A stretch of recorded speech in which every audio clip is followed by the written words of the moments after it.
there today? I'm here. That's a good starter. First time in Sirius, right? Yeah, this is my first time. It's been a while since God, you've been on. These. The famous cupcakes. They're famous, but take one if you want. They're maybe good. a little too famous for me. I think they're excellent. I think they're just too damn famous for me. Wow, this is cool. So excited to be here? Yeah, I haven't been here. I haven't been on this location. I haven't even been on Howard's show. It's been a while, except right? for on the phone. Yeah. So right in here. Yeah. I go in here. Is this my spot? Yes, it is. Okay. So what are you going to be talking about today? Your new movie? My new movie. Yeah, Angels and Demons. I hope. But you never know. One of the things You never know with Howard what you're going to talk about. It's true. Anything can come up. Anything can, and usually does. But yeah, Angels and Demons, which opens. Today's Wednesday.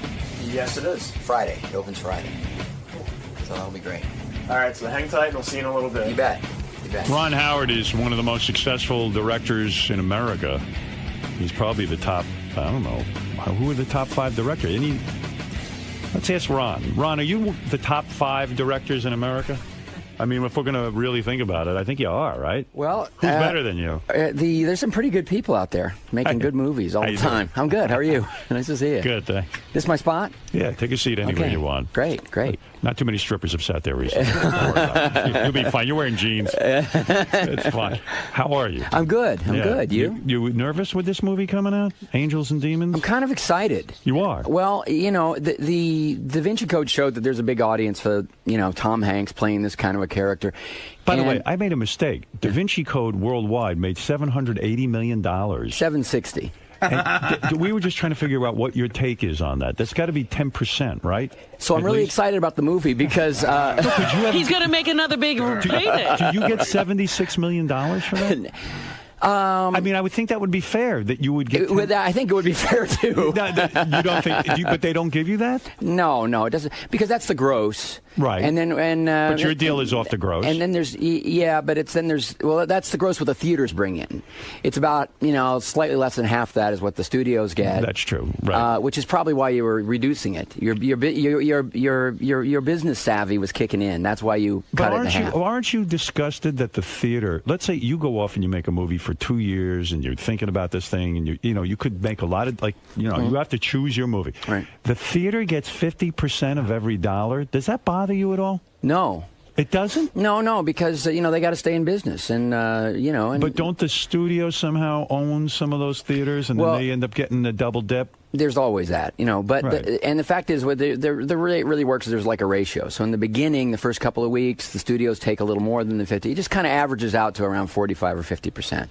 I mean, you should get if you make a film that makes $760 million, you should benefit. I mean, you made the film. I think he benefited. I benefited. I think he does benefit. Do you have to split everything with Brian Grazer? We've had that partnership for 20-some years. Everything goes into the pot. So it's 50-50 with you, too? But you know what? 24 goes into the pot, too. And that's, Brian. Nice. And Brian produced that. Oh, yeah.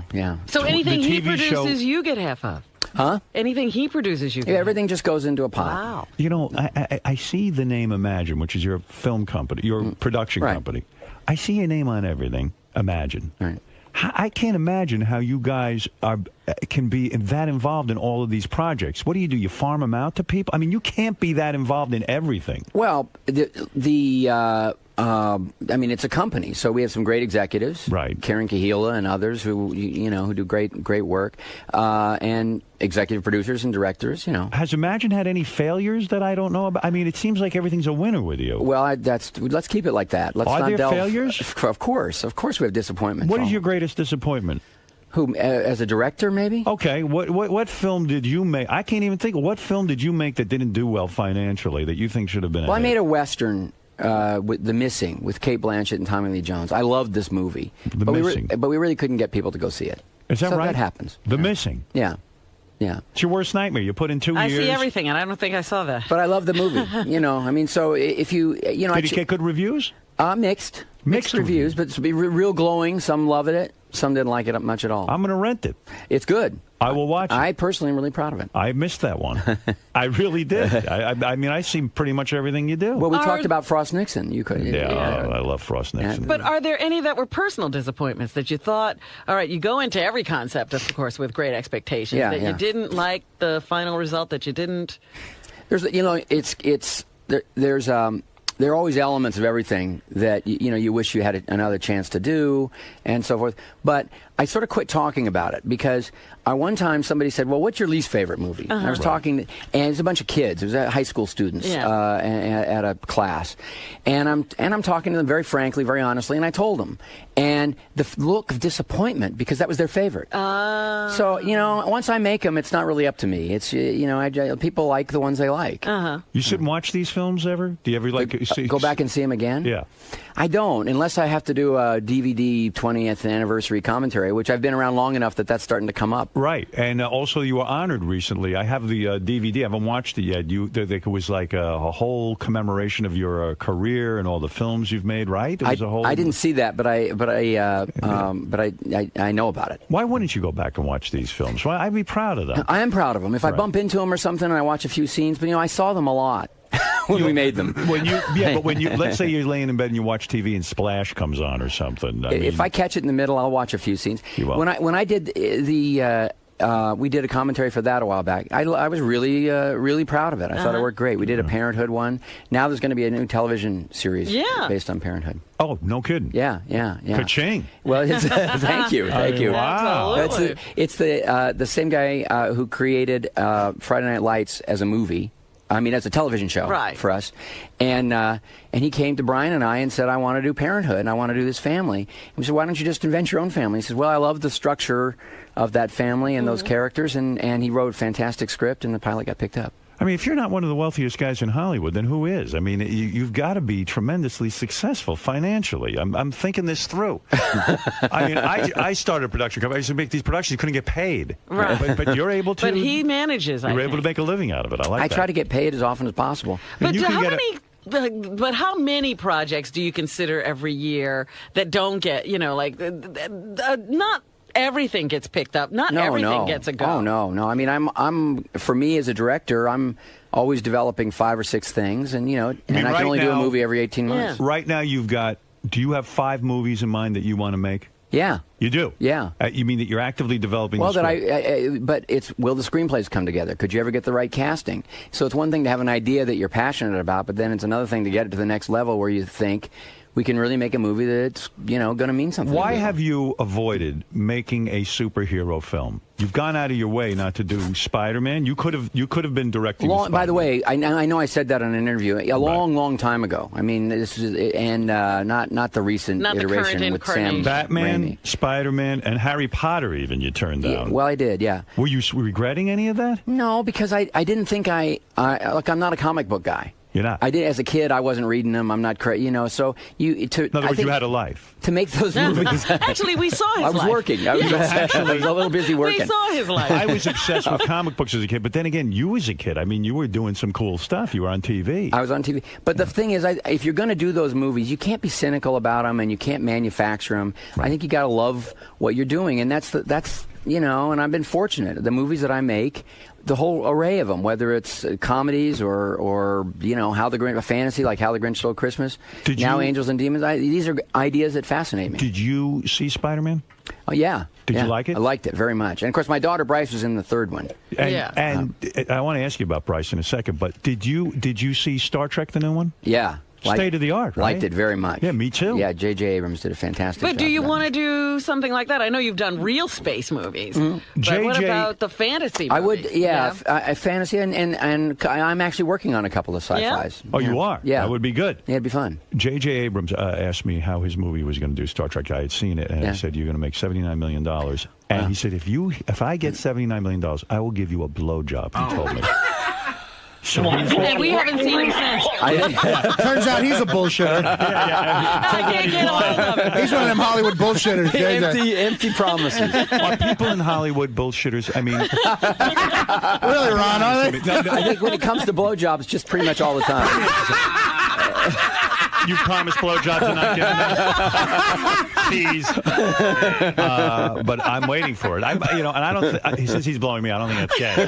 For me, I mean, for him it is. But who knows? I don't know. You figure it out. 79 million. There's no gay, straight. It's all the same. Everybody's having fun. But Everybody understands. No, but I mean, there are people you've worked with that are horror scenes, right? You've worked on movies that you've absolutely hated working. You once said, I think you once said that Val Kilmer was a nightmare to work with. He was pretty erratic. He had nightmarish days. Yeah, there were nightmarish days, and then there were great days because he's talented, you know.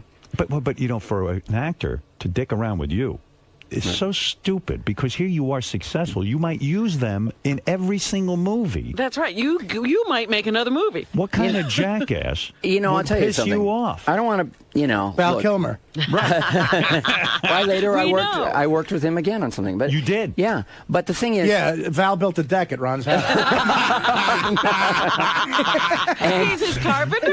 And he had some real nightmare days. and he later did he played Jim Morrison. He did The Doors, which is an Imagine movie, you know. Yeah, right. And look, because I started off as an actor. Right.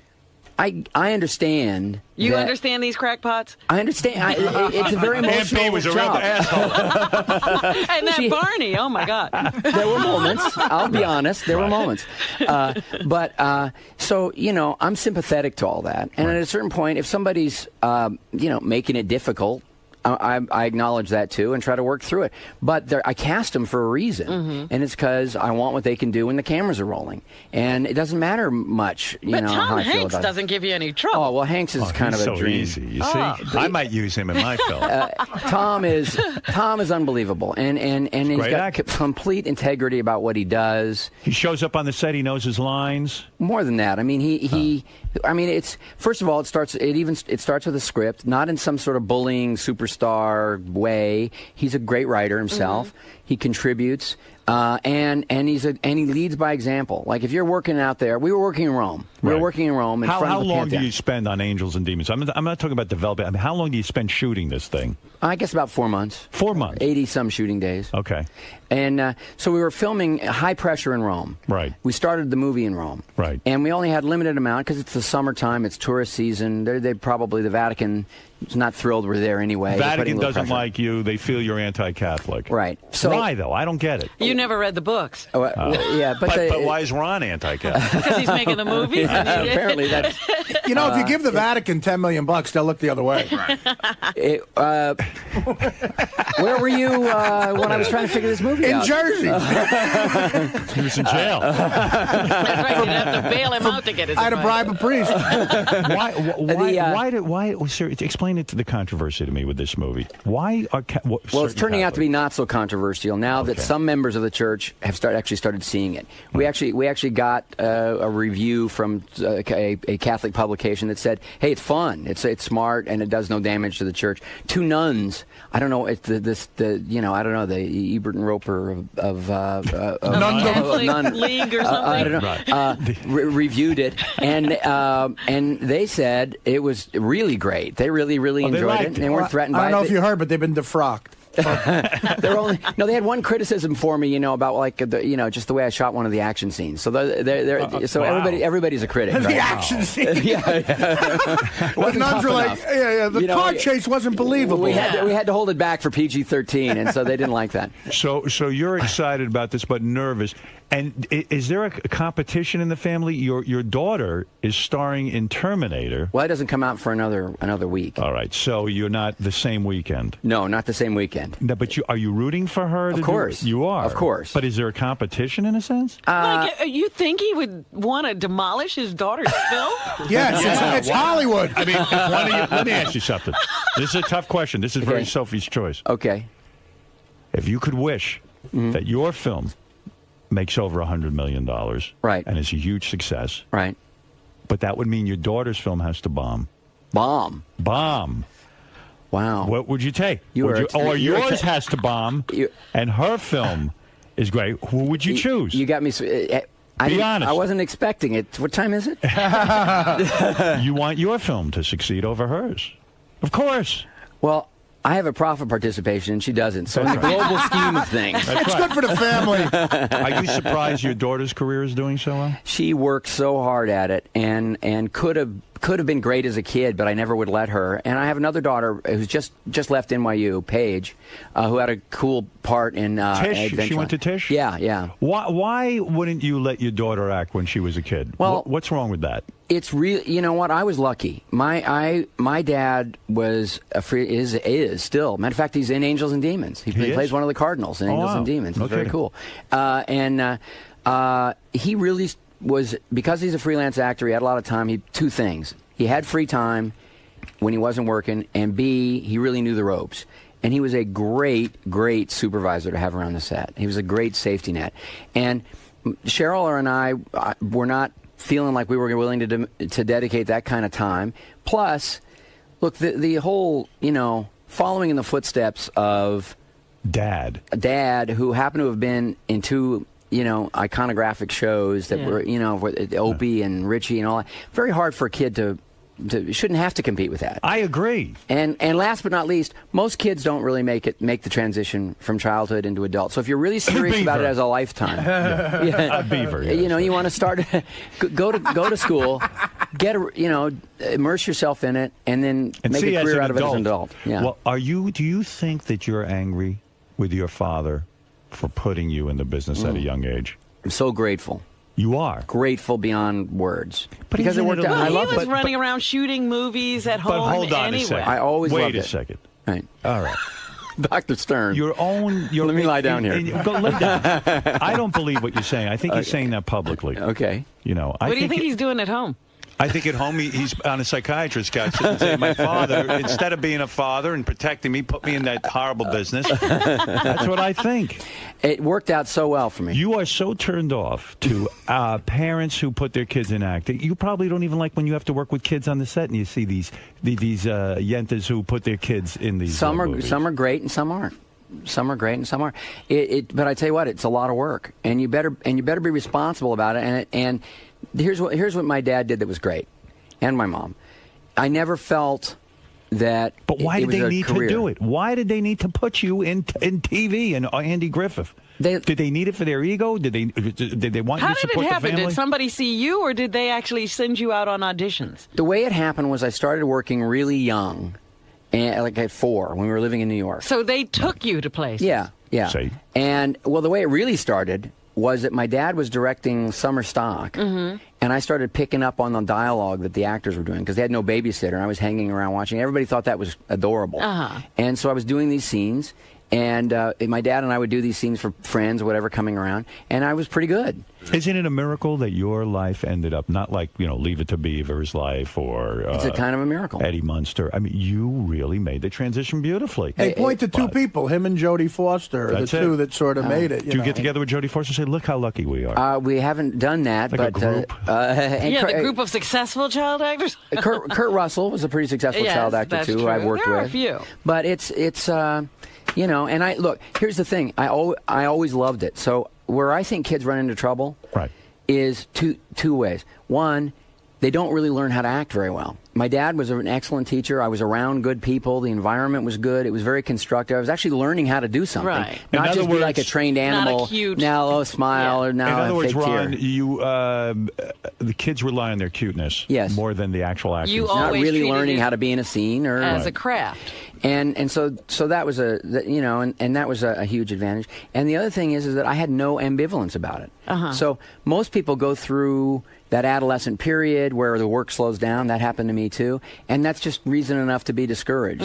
And it wasn't for me. In fact, it's one of the reasons I wanted to become a director was because I loved it so much, the whole process, the whole environment, that I didn't want to be sitting around waiting for phones to ring. I wanted to be the catalyst for my own creative life. Does your daughter ask you for advice, or does she do her own thing? Does her own thing. She didn't come to you and say, I'm thinking of doing Terminator. Dad, what do I do? Do I do this film? No, just about never. That's probably good. Well, the other thing I noticed about you, though, you didn't raise your children in Hollywood, so you don't have those Hollywood kids. One of the reasons we moved east, but I'm not sure it has to do with the place. You were asking about Bryce. When we were driving to NYU. Right. To do her audition, because if you're auditioning for the Tisch program, you have to come in and do monologues and things like that. Right. So we're driving there, and I seem to be a little more nervous than she is. And I'm saying, so did you pick a monologue? Did you? She said, yeah. I said, do you want to do it for me just while we're driving? No, I don't want to do it.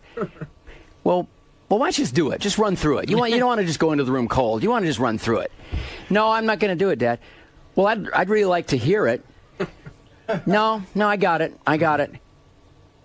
I'm a goddamn top 10 director. I want you to do your monologue from me now. And she still wouldn't do it. Right? She still wouldn't do it, and she got accepted. I understand. Well, I that. respect it. I respected it a lot better after she got in. Mm-hmm. Did you secretly think, because it's really hard when it's your daughter, did you secretly think this is a mistake? What is she doing with her life? She doesn't have to do this. She could be happier doing something else. One of the reasons we left L.A. was that I didn't want any of our 4 kids to feel compelled to go into the business. Like it's all they knew. And so they grew up in an environment where they saw that there were a lot of people doing a lot of different things, and still 2 of them fell in love with it. Did you bring them to the set when they were kids and all that? Yeah. That's where they fall in love with it. Well, yeah, but two not interested at all. And God bless what's them. with Bryce? She with a guy? Because She's married. Oh, she's married? Yeah, to Seth Gable. But he Very can't good actor. compete with White you. guy? He can't compete Seth, with you. the black guy. I've got a few black Seths. There's very few black sets. Not that you would have minded, but whatever goes. Whatever sure, goes. she's in love. Yeah. Show business is a different thing, though. If you bring your child to your work and that's your work, it's easy to fall in love with. Like, my father always took me to work, but I didn't fall in love with installing antennas. No. Why He not? was in show business too. So, you know, I think that's the way I love climbing roofs. are you comfortable with Bryce doing nude scenes? Oh, that man! I'll I'm tell not. you. Well, thank you. I'm not. I know you now. She had to do that at college. They She had was this naked? experimental. Yeah. That is wrong. Now, let me tell you something.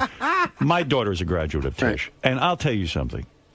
That's not right for the under the I'll tell you, my college dad. auspices. I brought my dad to the play. Was it a male professor? It was. Yeah, you bet. That'd be like Professor Howard Stern. Bryce, I need you to get naked. for this. Productions are nude, what yes. is Well, this? this was sort of nonstop. I mean, she had her clothes on for about the first 10 minutes, but it was avant-garde. So anyway, my dad came to see the show, Right. and we're watching it, and didn't realize quite how nude she would be for that period of time. Oy vey. And we're sitting here next to my dad and everything, and it's gratefully there was no intermission, so the show was over.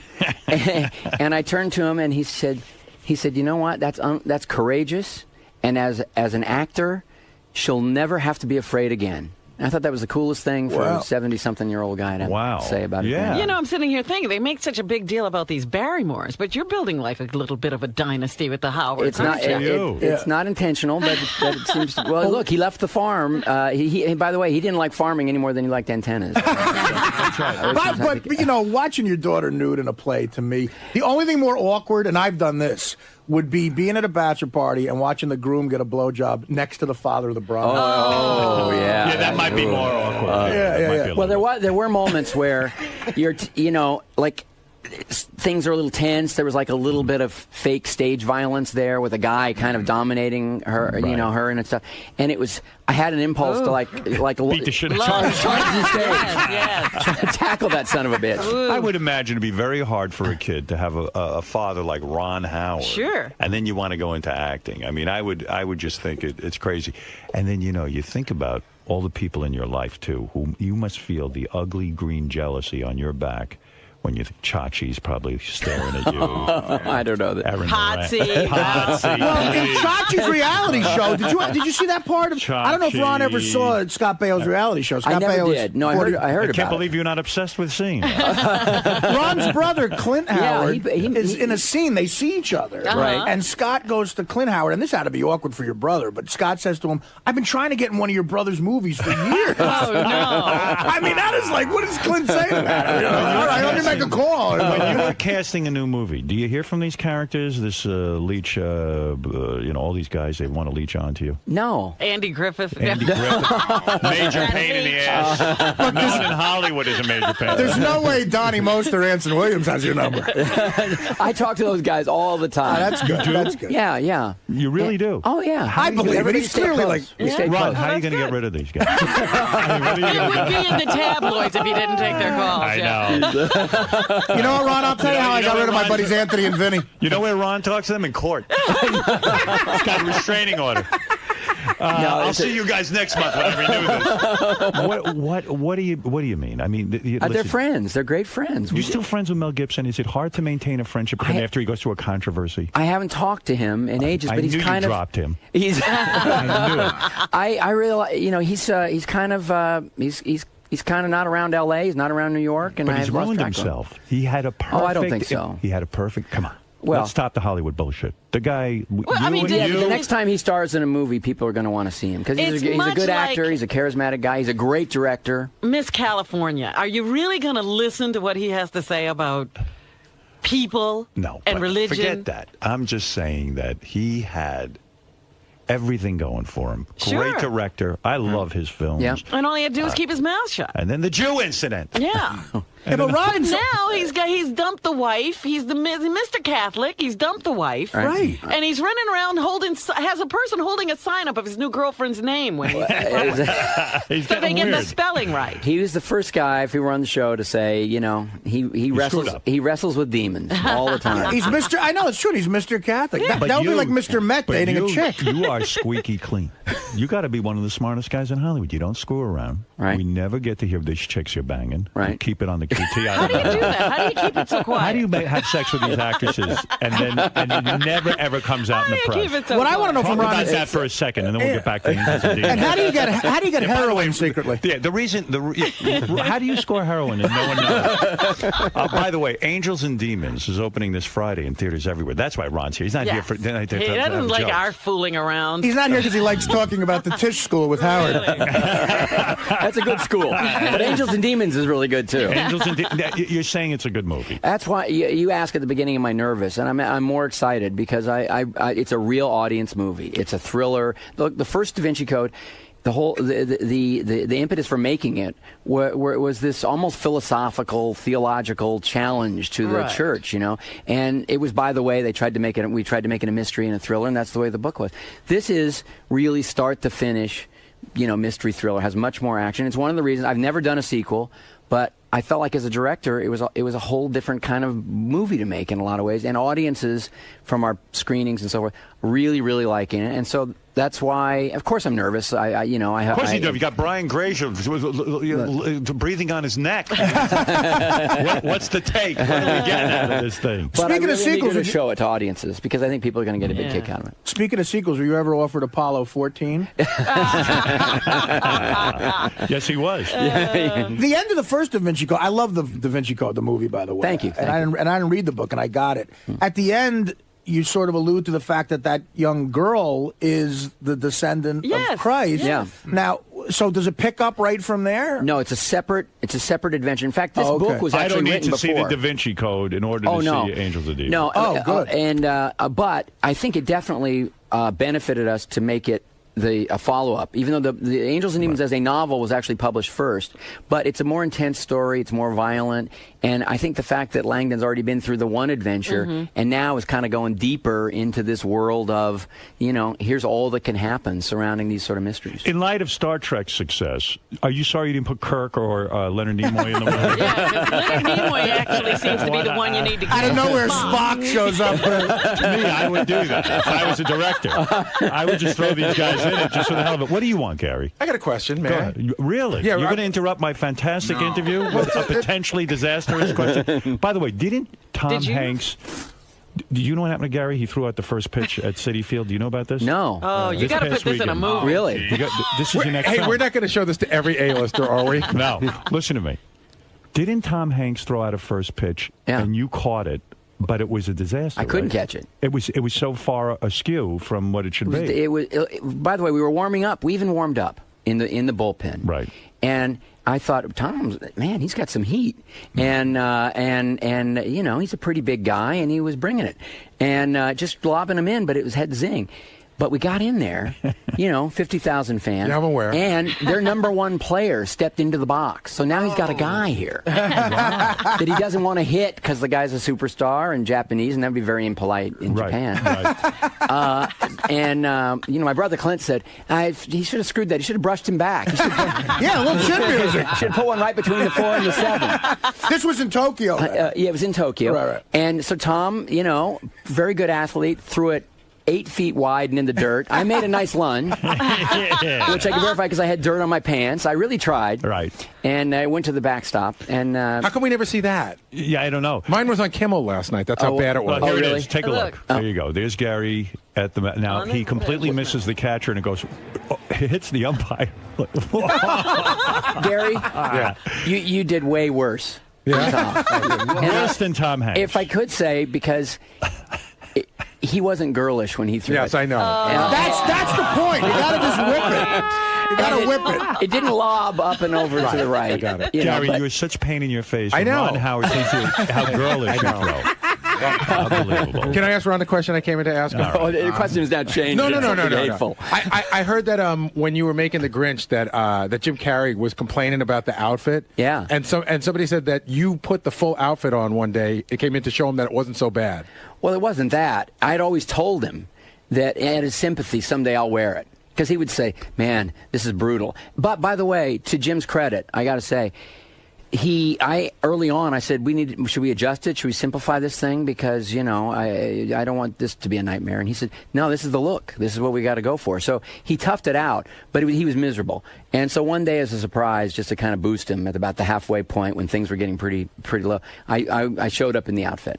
Well, that's and pretty cool. it was fun. Oh, that's cool. It was fun. You brought up your brother. Is it hard for your brother to have you in the same business as him and you be so super successful? I mean, do you guys sit down and work that out and you ever say to him, listen, Clint,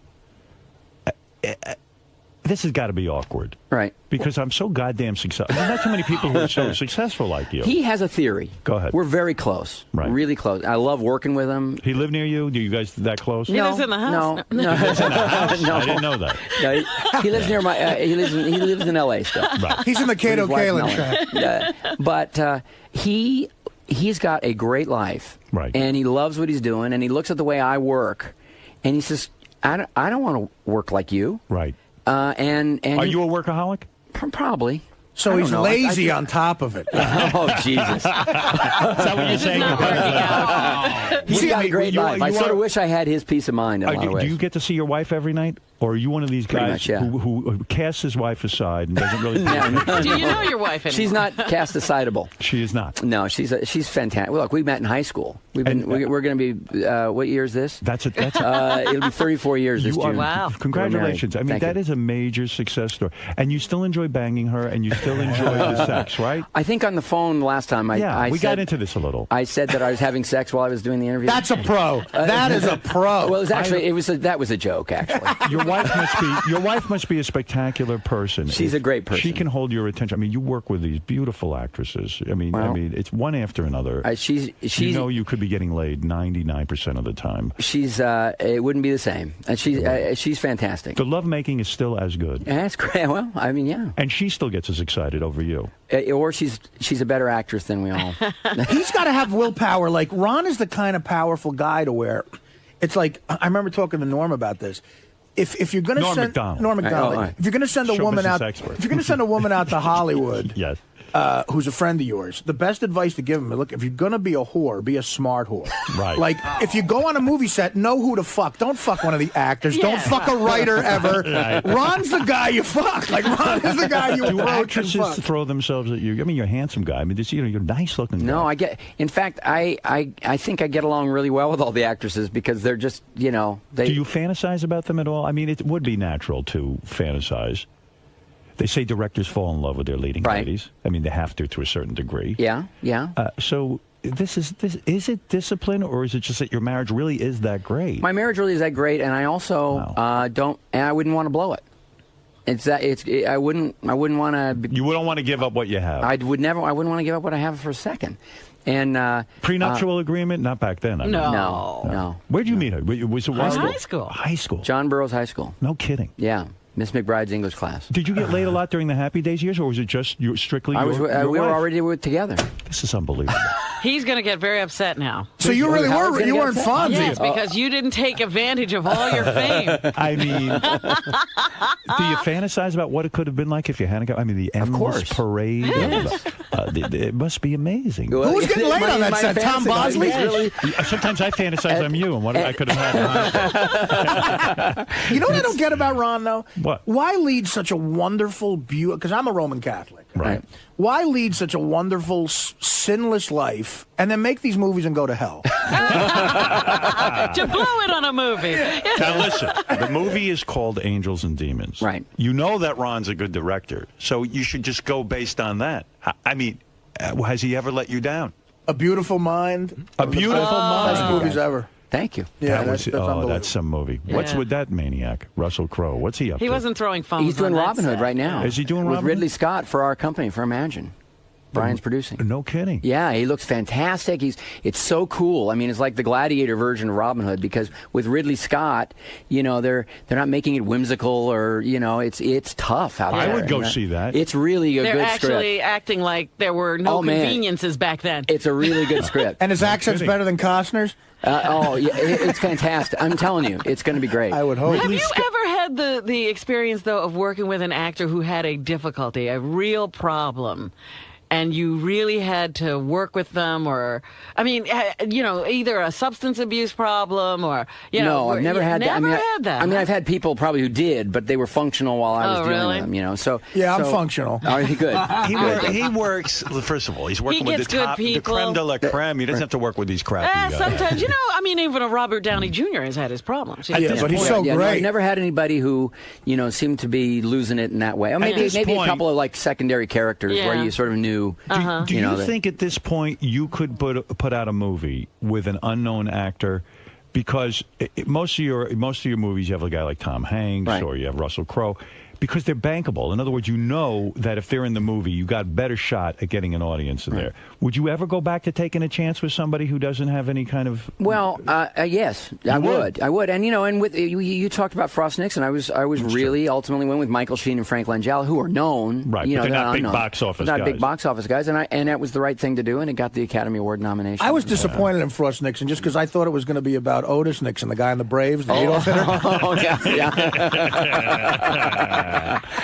So life is good. We're excited. Angels and Demons coming out now. You're on the promotional tour. Where are you going after this? We're finished. When the movie opens, I've been to France. I've been to Rome. We had a premiere in Rome, which was very interesting. Did you go on Letterman? No, I'm doing the top 10 list You're later gonna this week, and Tom did Letterman the other day. I see. So you're really out there pushing. Yeah. Yeah. Well, it's a I good like one. that. It's Yeah. a good No, one. listen, I'm excited to see it. In fact, they sent over a screener. Yeah. Which will make me a hero. Yes, Because I will invite people over and I will have a You'll screening. be screening a film. Can I be one of those from people? Or No, not? I don't want Okay. to. But Donnie Most and Anson are coming over. Oh, I can't wait. I'm Howard's Donnie Most. It's a star-studded screening. Hey, Ron, can I just say something, Ron? I never pitch myself for movies. I know what you're going to say. Well- you want to be in Happy Days in Space. Would you ever produce I would something? love that. Happy Days in Space. Yeah. I just want to let you know, when I was on heroin, I got to work here every other day. Right? Every other day. That's pretty good. Ron, And I'll wear whatever outfit you want. I'm not like that Jim Carrey jacket. I am going to recommend to Okay. my audience to see Angels and Demons, and I'll tell you why. Okay. Because you've got credibility with me. Well. I know you're not may I say, shithead. This is no hack. They're just going to put out a bad That's a movie. nice. Can we put that quote? Directed by a guy Ron's who's not a shithead. You're a decent man. You obviously have an eye for a good movie. You know how to tell a story. So I can guarantee you it will be good. Thank you. I And think you'll like it. I think What you'll like is the movie tracking well, as they Yeah. say? That Yeah. means you're on course to make how much? $100 million the first weekend? What, here in the U.S.? No, No? not that. But worldwide could be 100. Yeah. Maybe sure. more. Yeah. Listen, It's all green, baby. Artie will knows? teach you. Do you and Brian Grazer trust each other so much? If you say he's working on something, do you trust each other so much that you just know it's going to be fine? And how often do you check the dailies of Robin Hood? No, and you never do that. No, right? but it's we trust each other and that we know everybody. We're both trying to do great stuff, Right, and right. in a business where it's impossible to bat 1,000. But what you do is you give it everything you got with stories you care about. Right. It's you're doing great, and I Thanks. can't wait to see Angels and Demons. And everyone go see it. Opening this Friday in theaters everywhere. The great Ron Howard. There's so much even more to talk about. I mean, Just don't skim even- the surface, didn't he? Just skim the surface. We don't know if he's ever banged a black chick. He hasn't. I believe He his never wife. had time. Your wife's the only one you've had sex with, right? And what's that wheel of sex back there? That's what you're going to do here next time. Okay. Your next film, you come in, you spin it, and you do whatever's on the wheel. Oh, is that the way that works? You're going to change high-pitch Eric's diapers. Oh, my goodness. You're going to get a chocolate bandit from Sal. I was avoiding one question, and I walked right into a worse deeper one, trap. yes. You've only had sex with your wife. That's true. Is that true? Is that really That's true? I would say that's true. Wow. You're And almost meaning. like Donny Osmond. I mean, it's I interviewed him once. Yeah. And he'd only had sex with his wife. Right. And I said, boy, I was kidding around with him. I said, she must give the best fellatio. He goes, I would never ask my wife to do that. I said, Right. wait a second. You've never had a blowjob? Right. And he said, that's right. That's right. And he said, I won't ask my wife for one. She hasn't done it, and I'm never going to ask Wait her. a minute, who said that? Donny Osmond. Oh, Donny Osmond. Wow. But Ron's edgier than Donny Osmond. You think? Yeah, You've had a blowjob. I would, without being very specific, I would say we're a little more adventuresome than Donnie. Ron, you never fucked Pinky or Leather Tuscadero? Why not? Now that was the fantasy. I bet it was for Did him. anyone bang him? Henry? Tom Bosley? Anybody? Marion Ross got in there? The kid who played your older brother who was there for 2 episodes? Well, wait a minute. You know, when you sit around and you look at their cast, what is this with Chachi and all the beautiful girls in Hollywood? Kid's a player. What a list. Did He you ain't no Ron think Howard. That he was going to be the guy who was at the gateway to Hollywood banging every beautiful chick? He was a handsome, charismatic guy and huge star in television Was. for a long, long time. But, you know, And he's a good actor, too. I mean, Yeah. he actually is But good. isn't it sad? I mean, I think he womanized a little too long. You think so? Yeah, I think at some point he should have matured and said, I've been through every Pamela Anderson type. Right. Well, maybe he's doing that. Didn't he just have a I think kid? he- yeah. No, you're not buying it? I don't buy it. Did he ever call you for advice or anything on that? Yeah, we've spoken to him. Yeah. That's what you call it, a womanizing He didn't advice. listen to a word I said. No. Well, see, I'm gonna listen. Would you say put Leonard Nimoy in? In every film. I put Spider-Man in everything. Why not? I have a different... Spider-Man meets Angels and Demons. Why not? That's a huge success story. I don't know. I would do that. When the That's why they want- franchise gets to that point, I think it's time to end it. The Spider-Man code. I have a different outlook on. Spider-Man code. I have a different outlook on this relationship Ron has with his brother. To me, if I were Ron, I'd be incredibly jealous of Clint because he's in one of the best episodes of The Odd Couple ever. Yeah. He's done some good stuff. right. Yeah, I mean, he's a good actor. So to sum up, really, Right. it is amazing that a guy in Hollywood who's attractive and wealthy and this and that has only had sex with his wife for his entire life. It's quite remarkable. It's pretty remarkable. Who's the It's a- attractive guy? It's a real. I'm sorry. I thought you wanted to work with You're this not guy. attracted to Ron? This guy, Ron Redford over here? Are you kidding me? Oh, you know what I mean. I mean there's a certain beauty to that. Well, I think so, and I'm And a certain grateful for sadness. it. I'm not sure. In Jersey, it's an incredible sandwich. Listen, you have a story to tell. my Anybody you haven't worked with that you want to? So many. Really? You're not going to name a name? friend. Name Well- Howard Stern. Hey, you were good in your movie. I did a good job. I went there not expecting much, and you were very, very good. I showed sensitivity. Yeah. I was. You want to know something? I did win the Blockbuster Award for Best Newcomer. Yeah. Which is something Ron dreams of. But I'll tell you what. Right One next to thing the he Oscar. hasn't Done, yes. I believed. Now you can laugh all you want. I deserved an Academy Award nomination for that film. All right. So anyway, let's see. Isn't it true that You said I could laugh all I for want. Ron to respond. Isn't it true that Bryce's monologue was Howard talking to Pig Virus? It's true. That's how she got into Tish. But she did it nude, which is brilliant. That's where I first saw Giamatti, who I then worked with on Cinderella Man. As a and- matter and of he's fact, great. yeah. I mean, I remember when we were testing for that part. We auditioned Giamatti 3 times. We weren't even sure, but Wow. Betty Thomas, the director, said this guy's got something. And then when I started working with him, my agent said to me, "This guy's going to be the biggest star ever. He's terrific. He's great. He's He great. is terrific." All right, look. Enough about me. We could brag about my acting all day, but we won't. We're here to celebrate your You won't film. name one name of somebody you want to work with, huh? Well, Pam Anderson. There's so many. I mean, it just goes on and on. Would you ever work with Johnny Depp? Loved to work with Johnny Depp. What's the problem? I just haven't found a script. I mean, Jack Nicholson. Loved to work with Jack Nicholson. Meryl Streep. What about this Paris Hilton? No interest in her? In Paris I haven't seen the range yet in her performances. Aren't you annoyed of those kinds of celebrities now, these reality star celebrities that have apparently no doesn't that bother you? It's the antithesis of him in a way. It's like the direct opposite. People are very entertained by those shows and those people. That's fair enough. Those people. Have you produced any of those shows? You don't have No, any. our TV company hasn't gotten, but I think if we could think of a good one, we Ron, good news. I'm on Paris Hilton's Twitter. She wants to work with you. Let me see that. I love the beautiful brain. See Angels and Demons. That's what. Listen, Ron doesn't really care about any other of this. Quite frankly, he thinks this was a disastrous interview because we didn't spend 99% of But the you time. do keep mentioning Angels and Demons. Angels and Demons is a real story. In other words, told by a real filmmaker. And Ron needs you to go see this. Let's be honest. And believe me, you're not that busy. You can't go see this. Hey, this weekend is the weekend to unbusy yourself. Yeah, that's right. Yeah. I mean, spend 2 like the hours sound having of that. fun. Big deal. Yeah. See Angels and Demons opening this Friday in theaters everywhere. Ron, Thanks. we're honored to have you here. After all, you're very important and we're very insignificant. And we'll be back right after these words. Ron, Hi. how'd it go, man? That was fun. good time. The studio's great, and you do stuff on the Howard Show that you don't do anywhere else. Now, Howard was a little concerned that you've only had sex with one woman. He was a little bit thrown by that, I think, but not me.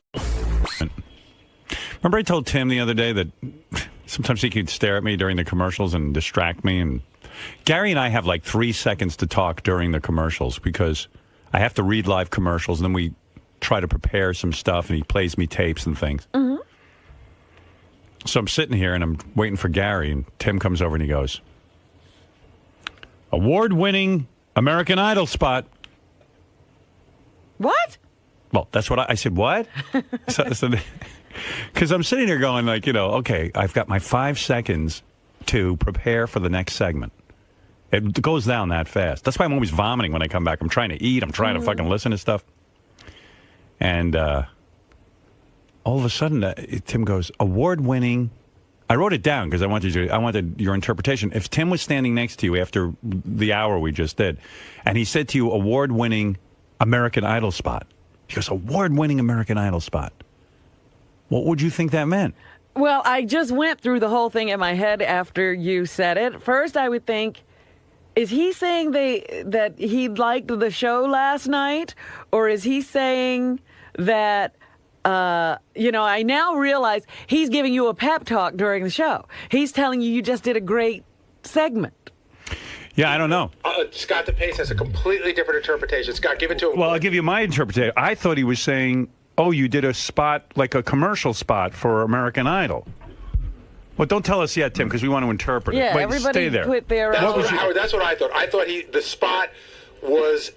Like you just gave, I thought it was a criticism, like you just gave them a free commercial. Oh, you think it was a criticism? I don't know what it was. I think he was pumping you up. I think he was paying a compliment. So I say to Tim, hey, Scott DePace, what did you think it was? Yeah, I think he was talking about the 7-Eleven spot that you did and somehow tied that into American Idol. What? Oh, yeah, well, yeah, because I had just done a 7-Eleven commercial. That's when he said it, and I thought, oh, is he saying I did a really good job on that read or something? Like, was he... But anyway, so I had told Tim like 11 days ago, maybe as early as 11 days ago, I said, Tim, I know you want to come in during the commercials, but can you not distract... I mean, I said, I don't mean to be mean, because I love Tim, and Tim does a great job, and he's a sweetheart, but... And he gets so hurt when I say these things. You do, you do get hurt when I say these things. But I go, Tim, is it really necessary to come in here and distract me? Because for years on terrestrial radio, I didn't even know you. And I somehow got through everything. He goes, Never no. saw him. But like literally, Tim did not, like you would think Tim would like back off now that I said that. But no, not at all. So he goes, award-winning American Idol spot. So I go, what? I don't understand. Award-winning American Idol spot. He repeated it again. Yeah, and I go, what does that mean? And he goes, well, just that. He goes, just that, award-winning American Idol spot. So I never got the answer. Then Gary and I looked at each other and we went, well, we've spent so much time on this, we can't prepare for the next segment. So what was going on there, Tim? And I thought your 7-Eleven spot was phenomenal. Wow. Phenomenal. But why'd you say did American Idol? Because it was an award, like American Idol gets an award. You got to know that spot was phenomenal for 7-Eleven. Phenomenal. But award-winning American Idol spot, you said. It just kind of tied in with the American Idol thing. I don't know. I think you're crazy. Okay. Whoa. Too much Those juice. two don't have anything to do with each other. Right? All right, I'm sorry. I'm going back to my office. I got work to do. Listen, I How would love you. anybody I love you too. understand? I'm going to go back to my office. But Gary even said to me, didn't we just talk to Tim about that? And, All right, I got to go back But I to know my you were office. complimenting me. Yes, and it was very nice. It was very Larry Sanderish, like that guy Hank used to. Hey now. Not Hank, but the other guy used to. The Rip Torn Rip character. Torn character. Yeah, he used Right. to get, Right. Artie, his name was. Yeah, Artie. I love Artie, yeah. I loved him. You identify You with it. identify. Yeah, that's kind of like my job. Right. All right. But why not say great job on the 7-Eleven commercial? It was a great job on the 7-Eleven commercial. I thought it was excellent, really Yeah, excellent. but I But didn't. why wouldn't you want him to understand you were saying that? I don't know. It's early, you know. You You get can't use that 3-4 excuse. hours of sleep. It's What? early. That's like when Eric the Midget can't do math. He goes, it's early. Your jeans are getting tighter and tighter. What, are those still your skinny jeans? Yeah. Yeah. You know what it is? He I, lost. I went to the doctor yesterday. Go Okay. ahead. Yeah. He said I'm 15 pounds heavier than I was a year ago. Right. So I'm on. Don't Why worry. do you I'm need taking the it off. doctor to tell you that? Taking it off. The doctor told I'm him. taking next week off. I'm focusing on it. I'm getting on the juice. I'm doing everything. I'm focusing. I've had little mishaps here and there. Yeah, you're You know? almost at the and point. stop bringing food into this place. Well, okay, so let me explain that, Howard. It's so funny. So yesterday, some bagel company sent up huge platters of bagels and huge spreads of Yeah, everything. I wanted to eat it, but I was afraid to. Yeah. I'm always afraid to eat food that comes in and we don't know where. you don't know where Yeah. it came from. Right. So Ross and Kim, who's his assistant, and myself and Jason were in a meeting, and they're all glass offices here. So we're in the meeting, and Tim comes blowing by, and there's an enormous piece of cream cheese hanging from the side of his mouth. And he walks by, and Ross It just goes, wasn't it was Ross just goes, turkey. "What's going on with him?" Yeah. No, it was cream cheese. No, it was turkey. Because it was It was turkey white. salad. Oh, turkey salad. Yeah, yeah. Turkey salad you had hanging off your face. Right. You shoveled it in. Yeah. So You're doomed, man. I got Robin gave up on you. No, I got to He's go to had the enough. retreat. I'm going to Dr. Ronnie's and the whole thing. Oh, are you? Yeah. Did You know really he- going to go there? Did you know that? Yeah. He told me Yeah. a couple of days ago that he was just signing himself into like rehab. He's going back I got to for go the back. cure. I got to go Yeah. get committed. Get a few enemas, colonics, everything. Oh, I yeah. need the whole routine because it works. It's unbelievable. No, it works, but you got to stick to it. Yeah. Well, no, but Do you ever have a relapse where you like go off it? I'm a vegan. There's nothing to go. There's no place for me to go. Well, sure there He's not, he's still doing everything. So he wants to think that he can eat the way he used to, and somehow one of these days he's going to get to a point where it won't do the same things to him that it always did. I not only do the juice, but I eat too. Right. You do Like, Robin's he thing. does- I'm doing he Robin's does the thing. I'm doing my program, thing. Right. I'm doing, And then he eats everything. You're on too many programs. I got. Well, that's- I got to narrow down the program. What was that program you were on? Yes, you are following Robin strictly. Except Absolutely. You're just I have doing not some other deviated thing. from the plan. I just added to it. Howard, you remember when he was on the Double Zone? Yeah, Tim has this problem. You should know this about him because when he was on the Zone, he turned to Gary. He goes, "The Zone meals are pretty good." He goes, "But they give you such small portions." So he ordered double, like there were two he was people. eating two He was meals eating at a meal. It doesn't work. A little is good. A little more is a lot better. I'm hungry. I'm hungry from the Zone. I I'm need a to eat man. more. But you deviate. That's like, remember when I got into those Cliff bars? They have these bars you can eat. They're called Cliff bars. But I didn't realize they were supplements. Like, in other words, instead of lunch, eat a Cliff bar. Yeah, they were supposed to replace a meal. I was eating a Cliff bar, and then I'd have my lunch. And I go, why am I gaining weight? I'm eating Cliff bars. I should be losing weight. I don't understand. All right. Well, good luck, and thank you for the compliment, I think. it was. It was blown away. I am in awe of you. You know that. Well, thank you. So- Award-winning. I got an I knew award. it was a compliment. I didn't know I gotta what go back for. to work. I love it. Thank you. Well, it's nice to hear that I did an American Idol award-winning speech. So I was on this tear with Sal because Sal goes on all these whacked-out websites, sex websites, and I had him print out some of the weirder ones. And you got to hear this. I'm wondering why you have to ask him for that. He knows. Well, like this is every sort of porn site category that Sal could come up with, and some of them I won't even mention, like 10-plus inch cock. And there's 308 videos on that website that he goes to. But he doesn't care about that. Here's the ones he's into. Anal dilation videos. Anal dilation. Yeah, what is that? If you got a second, Sal, if you can tear yourself away from making phony phone calls for a minute. Anal dilation. Because, yeah, I'm wondering what that is. What is an anal dilation video? That's Lisa G. No. Did you lose a lot of weight? Yeah, I lost about 22 pounds. I barely look at you, but I had to notice. I mean, is it good? Yeah, you look good. Thank you. You were getting fat. Oh, I was up to 189, and I'm down to 172. Yeah, what'd you do? You just cut portions or what? Cut out saturated fats. Right. Cut out fried foods. Cut out white breads and sugars. Poured off you. Yep. Yeah, you look better. I've been losing about 2.5 pounds a week over the course of nice. six months. Very good. Yeah. So what is anal dilation video? Generally when a guy creams in a girl's ass after anal sex and the asshole, it flutters like My head's already spinning. Wait a minute. Does that turn you on? No, not that at all. But it's interesting. You like to see the cum drip out of her ass? Yeah, but the asshole pulsates. Wow. Yeah, after getting rammed so hard. What's antique videos? Well, wait, what is it, JD? I don't think it necessarily has to involve a guy coming in a girl's asshole. I think well, yeah, I'm going to correct you. Like people using a speculum, like a gynecologist uses a speculum or whatever, and they put it in a girl's asshole and just spread it open. Well, that's medical tools. Oh, is that a medical tools video? Oh, that's medical tools. That's a different category.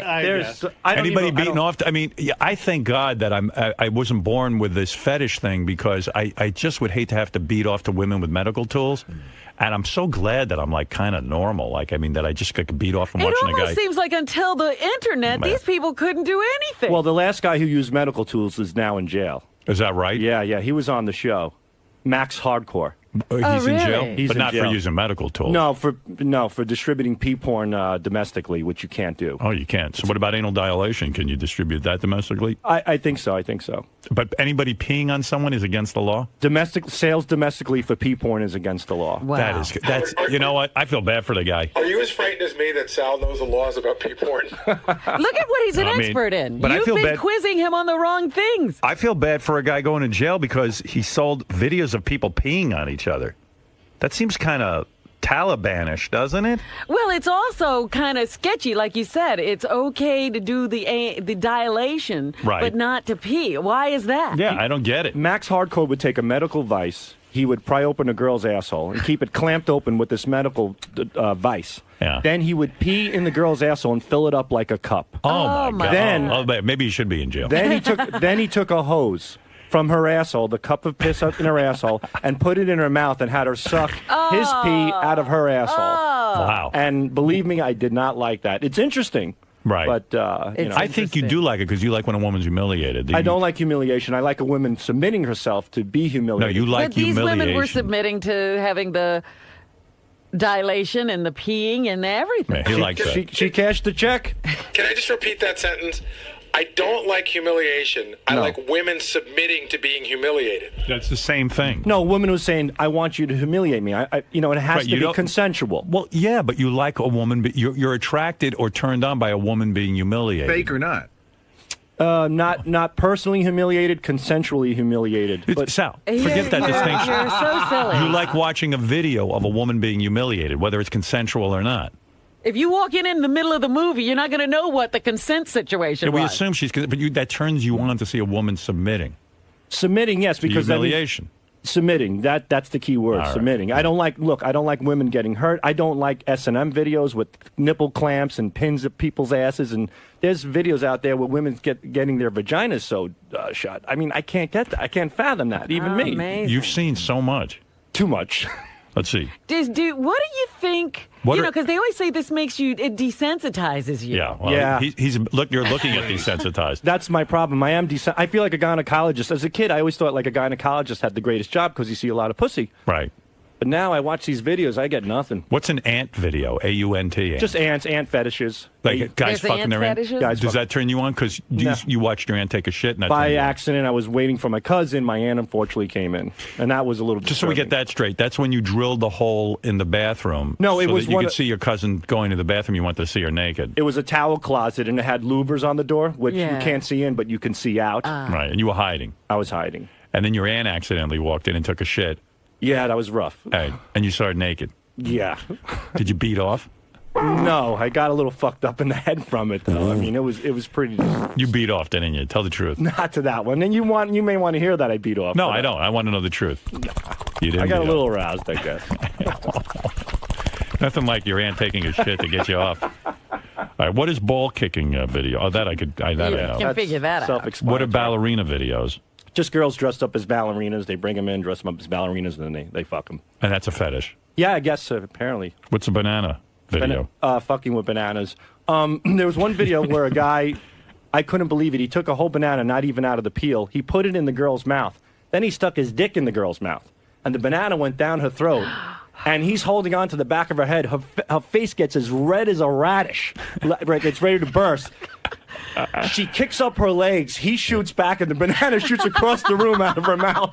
Oh, my God. That was also Max Hardcore. And what's baseball bat videos? Baseball bats, whacking the girls, fucking the girls, baseball bat, sex. Just 211 of those videos? That's what the number means? Yeah. If you go to that site and click baseball bat, you'll see baseball bats. And are most of these are professional? These aren't amateur. Oh, they're very professional. You can't be. Yeah. You got a guy like Max Hardcore making them. That's right.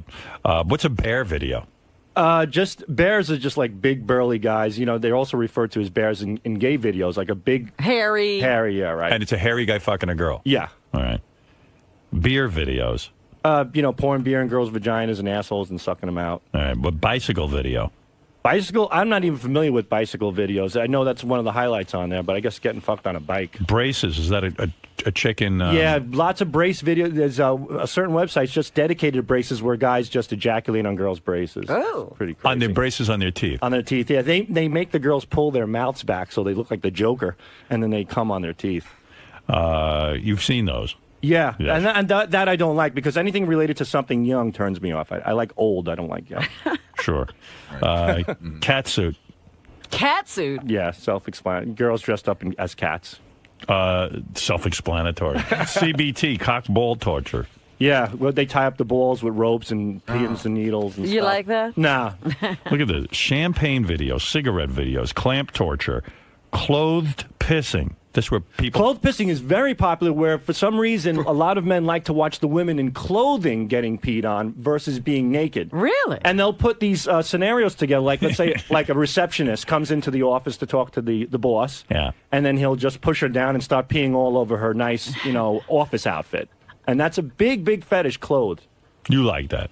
It's interesting because... You like women being peed on, to admit that. Yeah, sure. And when they're in their clothes, you like it. Yeah, because it changes the whole scenario. Like, here's a situation where, out of nowhere, she's getting peed on. What's condom play? Condom play is usually... 1,545 of those. So it must be Condom play popular. is very popular where the guys will like bang a girl and then the girl will pull off the condom and then she'll drink it out. Out of the condom. Fuck. I could never be turned on by half of this shit. I saw two girls sharing a condom once. It was pretty hot. I would just vomit. Back and forth. Oh, that's just... I'm going to throw up thinking about it. I jerked off to it. Oh, Wow. boy. Oh, yeah, I'm telling you, he's Condom hardcore. play, though, is different. He's hardcore. He's got a ton of fetishes, this one. I just, he's a dad. That's what I keep thinking. He's somebody's father. Well, he's got boys, thank God. He can teach them this stuff. They'll carry on the legacy. What That's are right. they going to have? Cum brushing. No, I think I know Cum what that brushing is really disgusting. With the toothbrush? Yeah. Oh. And I they can't- brush their teeth with cum? Yeah. I don't even get that. Does that work? Yeah. Does it I get you don't- off? No, that doesn't get me off. Liar. It's just gross. Cum in her eyes videos. There's only 11 of those. That's really disturbing. I can't believe women even do it. They literally peer their eyes back, man. and the guys come right in there. How it doesn't sting, I don't know. I can't even come on my wife's stomach, and They don't cry. They don't. No, they take it. I don't know how that happens. What's electrified videos? Just like shock and stuff. Guys with cattle prods and whatnot, just shocking chicks. Mm-hmm. No big deal, right? Yeah, it's pretty wacky. What's freckled? Oh, girls with freckles. Wow. It's common. Oh, that's so boring. That's so boring. Gyno exam I got. Grandma and grandpa videos. Yeah, there's a lot of that. That's just old people. There's a real creepy grandpa fetish going on right now where the guy's extremely old. Yeah. And the girl is extremely young. Oh. You know, like they really widen At the gap. least they look that young. I think I might have some interest in that. Let's see. Incest videos, simulated incest. Yeah, they of put course. simulated in parentheses. Right. Well, we were listening to the mom and son thing yesterday. The mom and son one. Hey, did anybody write in on the email on that, I wonder? About mom and son videos? Was that a big crowd pleaser yesterday, or were people just thoroughly disgusted by that? I think somebody said they're going into therapy over it. Let's see. Howard, please finish the Will Smith clips. After hearing Jesse James stuff, I'm ready for some more dissection of the most arrogant guy on the planet. Oh, okay. I got a couple of more Will Smith. That's right. We still have Will Smith and Jada Smith video. Yeah. Well, okay. Let me see if there's anything about that porn from yesterday, though. The mom and son. All right, I'll get to Will Smith on today's show. I got to wrap up a lot of loose ends today before we end. What was the mom and son called? Son comes in mom. Oh, God. Now, you remember that. Don't come. She didn't want him to come in her. Let's see. Oh, this is help for your BlackBerry, Robin. Tell Robin to put hand sanitizer on a paper towel and then rub it over the trackball on your BlackBerry. It seems to loosen any dirt or lint in the ball socket. Yeah, something happened because all of a sudden it works again. Robin, I will accept oral or hand release as payment for this advice. Okay. So you need to jerk this guy off. Put that on account. No more Bobo. A lot of no more. Please leave the Skype alone and just cancel Bobo. What a douchebag. Bobo has the most annoying voice, lacks original thought, and he's just a goddamn bore. That's why he sucks. Stop picking up on him. He is not funny and not fun. No more Bobo. His sick questions about Beth are tired and not funny. Gee, I don't think Bobo's that bad, do you? I do find it a little creepy. Here. Sal's porn choices are scary. Please stop with the mother-son porn. It's totally making me sick. Sal is a very sick bastard, and I bet he secretly loves it. No. Don't I? You do. Well, you said you could look at it as long as you say to yourself they're actors. You killed the volume. I was trying to eat my lunch while listening to the replay, and you played the mommy fantasy porn clip, and I had to toss the food in the garbage. This is so far beyond creepy and disgusting that it's affected me to the point where I can't work for 6 months, and now need therapy to get out of my head. I know. I think What a that pussy. must be a city worker. I found it really funny, quite frankly. It's hilarious. It was great. I liked it. I don't like it sexually. I wonder if they write or let the actors ad lib. The girl is Now that has hot. to be written. Is she? She's smoking hot. The one who plays the mom. Yeah. Really sexy. Smoking, Howard. I thought she was a pretty good actress. Beautiful nipples. Where is that? GP1 in orange on the bottom. Okay. I don't know. I thought she was pretty good at it. When mommy says to do something, you need to do it. If I say do that homework, you need to get it done, little man. Not on your own terms, on mommy's terms. Right. Like right now, you need to pull your little pecker. She is so much like my own mother. My mother was like, everything on my terms. I Now, mean, would you have had an erection while this was going on? I still have one. I like seeing your little pecker, little man. It's growing every day and getting bigger. You're making mommy very proud. Let's work on getting that little pecker hard, okay? Hey, this could be Sandra Bullock in 10 years. Oh, with Louis Bardot. Yeah, Louis Bardot. Wonder what's going to happen with little Louis. Is Sandra Bullock going to allow Jesse James to take his rightful place as father? He is on the adoption papers. Is he? Because I thought after this whole thing blew No. up, she decided to adopt on her own. No, she had already adopted young Louis and hadn't gone to the press with it yet. Is it finalized right away, or don't know. does it take like a year before everything's in cement? And with those two, it should take a year. So I don't know what's going to be with that. I don't think she wants any part of him being the dad. You don't think he'd be a good influence on little Louis? No. I think he would. I think there's more pictures that are going to surface. Beth every once in a while says to me, we should, because she knows I don't want kids, but then she'll go, we should adopt a young black baby. Oh, stop it. Yeah. And I think you should. I think it'd be great for the show. I think it'd be I could bring him in. Oh, my God. Who's going to give me a black baby, though? I'd have to go to one of those foreign countries. You know what I mean? Yeah, where, they don't have radio or television. Yeah, because for some reason... And you have to go in secret, because as soon as anybody found out you were trying to do this, they'd stop it. I mean, I could, if I really wanted a black baby, I could go to an adoption agency. Hey, look, and first they'd say, hey, Howard Stern, get the fuck out of here. And I said, wait a second. I raised 3 kids. They turned out to be good kids. Yeah. You can't fucking say I'm a bad father. I mean, I provide. I think it would be like that fake David Letterman call. Right. Oh, yeah. When he calls the adoption agency? Yes, I think that people would be like that. What? I should play that one. That's so good. Where is that? I have it. You do? Sure. Play that. Here we go. That's a good one. Hello, agency. Hello. Is this the adoption agency? This is the adoption agency. Can I help you? Hi. You know who this is? No. My name is Dave Letterman. I have a TV show here in New York City. Oh, I know you. Yeah. Are you a fan of me? Oh, yeah, definitely. This is a personal, private call. I just want this to be kept discreet if we could. Absolutely. Every call I have is confidential. All right, very good. I just want to let you know we want to adopt a black child. And oh, really? Yeah. Well, I specialize. Let me ask you something. Now, how long does the process take? With an African American placement, it is a lot faster than normal. Well, now I prefer a light-skinned black, as close to white as possible. Sort of like Paul Abdulish. There is more than one kind of African American child. All right. Now, are the light-skinned blacks, are they less rambunctious? What does that mean? Are they rowdy? No, it all depends on how you raise them. Now, let me ask you this. Can I return him after my ratings go up? Because, once these guys get older, I hear they can get pretty dangerous. What are you talking about? No. Because I don't want my girlfriend to get in trouble or anything like that. I don't understand. Now, will I be insured in case things go missing from my house, like a TV or a boombox? Well, what are you talking about? I'm just, and can these kids play basketball yet? I'm sorry. These are new children. I don't want my girlfriend to get raped. You know what I'm saying? No, I don't know what you're saying. Do you guys give out coupons with the child?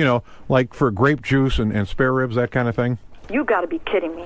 No, it's not. No, I'm very serious. These are newborn babies, bundles of joy that you parent from day one. As far as feeding him, can I put a watermelon through a juicer? What? When is she going to hang up on him? Do you conduct tests on the kids too? Because I don't want a gay one. This is a totally inappropriate conversation, and I'm going to end I've had a few drinks. I'm sorry. You had a few drinks? It's only 1:30 in the afternoon. Well, I love Sinbad. Can I get one that looks like him? What the hell are you talking about? I'm really a very loving person. I didn't mean to upset or offend anybody. If you wind up becoming a parent of an African-American child, I sure hope you don't joke like that. Do they come with a cage? This is a totally inappropriate conversation, and if you're serious, come in and file an application. Well, I need a playmate for Paul Schaefer. You know what, Mr. Letterman? Thanks for wasting my time. No, I mean, does the agency provide me with separate dining facilities for my black son? Get the hell off my phone. Do you douche with coconut juice? Fuck off. Hello? Do you douche with coconut juice? You racist. She's very racist. How many racist statements do you have to make before somebody hangs up on you? She hung in there way longer than I could have imagined. She's very lovely. Because even about halfway through, she goes, if you do end up being a parent to an African American, still willing to accept an application. There's a lot of them out there, A lot of black kids who need help. I think he means black kids. Yeah, there's a shitload right in New York City. You could adopt a few of them here. Well, thank you, Sal. You know what? Any conversation with you goes horribly wrong. Yeah, I stay away from the black we were kind of having fun with you, and then now you sound like you're a fucking maniac. No. The truth is that you don't have to go to Guatemala or Ethiopia to adopt black. Thank you very much. Thank you. Here he goes. Get a few off the streets here. There we go. All right, thank you. Okay, you're welcome. Get a few of them off the streets. Well, it's as if the people he sees walking around are up for adoption. How does he turn off every conversation? How do we have to usher him out of the room? That's his gift. Yeah, that's his gift. It really is. And then his explanations are great. No, I didn't mean to offend anyone. You don't have to go to Ethiopia or Guatemala. Well, you can certainly tell why he was the excellent author of that phone call. I mean, a lot of those thoughts just came right to him. Look at this fucked up porn that you're into. I'm not into any fucked up porn. I work for the Howard Stern Show. It's called Good Audio. That's all I do is I provide good audio. You're not into that granny porn? A little bit. That's not fucked up? No. Why, grannies can't get fucked too? Do you like getting laid? Yeah, but not by so an grannies. old lady can't get laid. Oh, it's because she's old. Because Mother Nature has taken her toll on her tits and twat. She doesn't have the right to get laid. Come on, everybody has the right to get laid. Your grandmother doesn't deserve to get a little cock in her pussy? Oh, God, come on, dude. What? What's the matter with that? Your grandmother can't take a load on her face, suck a mean dick, lick some balls, eat some ass? Your grandmother can't do that because she's old? What other kind of porn are you into? Piss porn. Piss porn is fun. Whole different, women fully clothed, piss porn. Oh, there's a new one. There's a new good porn. It's German windshield porn. It's really good. Where the guy sits inside the car, and the lady comes out, and she stands on the windshield and pisses all over it. And then the guy turns on the windshield wipers, and there's piss flying everywhere from the windshield wipers, and it's gushing out, bouncing back from the window. But it's funny. That's more funny. Mixing it up. A little pee porn, a little old lady porn. A little bit of this, a little bit of that. That's what makes the world go round. Not hurting anyone? Not hurting anyone, except for my cock, no. But the majority of the reasons why I watch these porns is to put them on the show. Like that mother and son porn.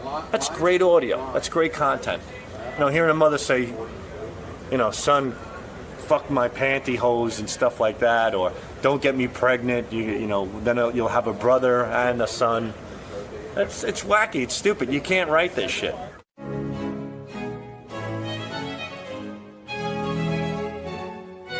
Porn is good. Porn is what makes America go around. If Bill Clinton and Tiger Woods and Jesse James would have jacked off to some good old-fashioned old lady pussy-slapping pee porn, they wouldn't be in trouble right now. Porn is your best friend. Take advantage of porn. It's all good.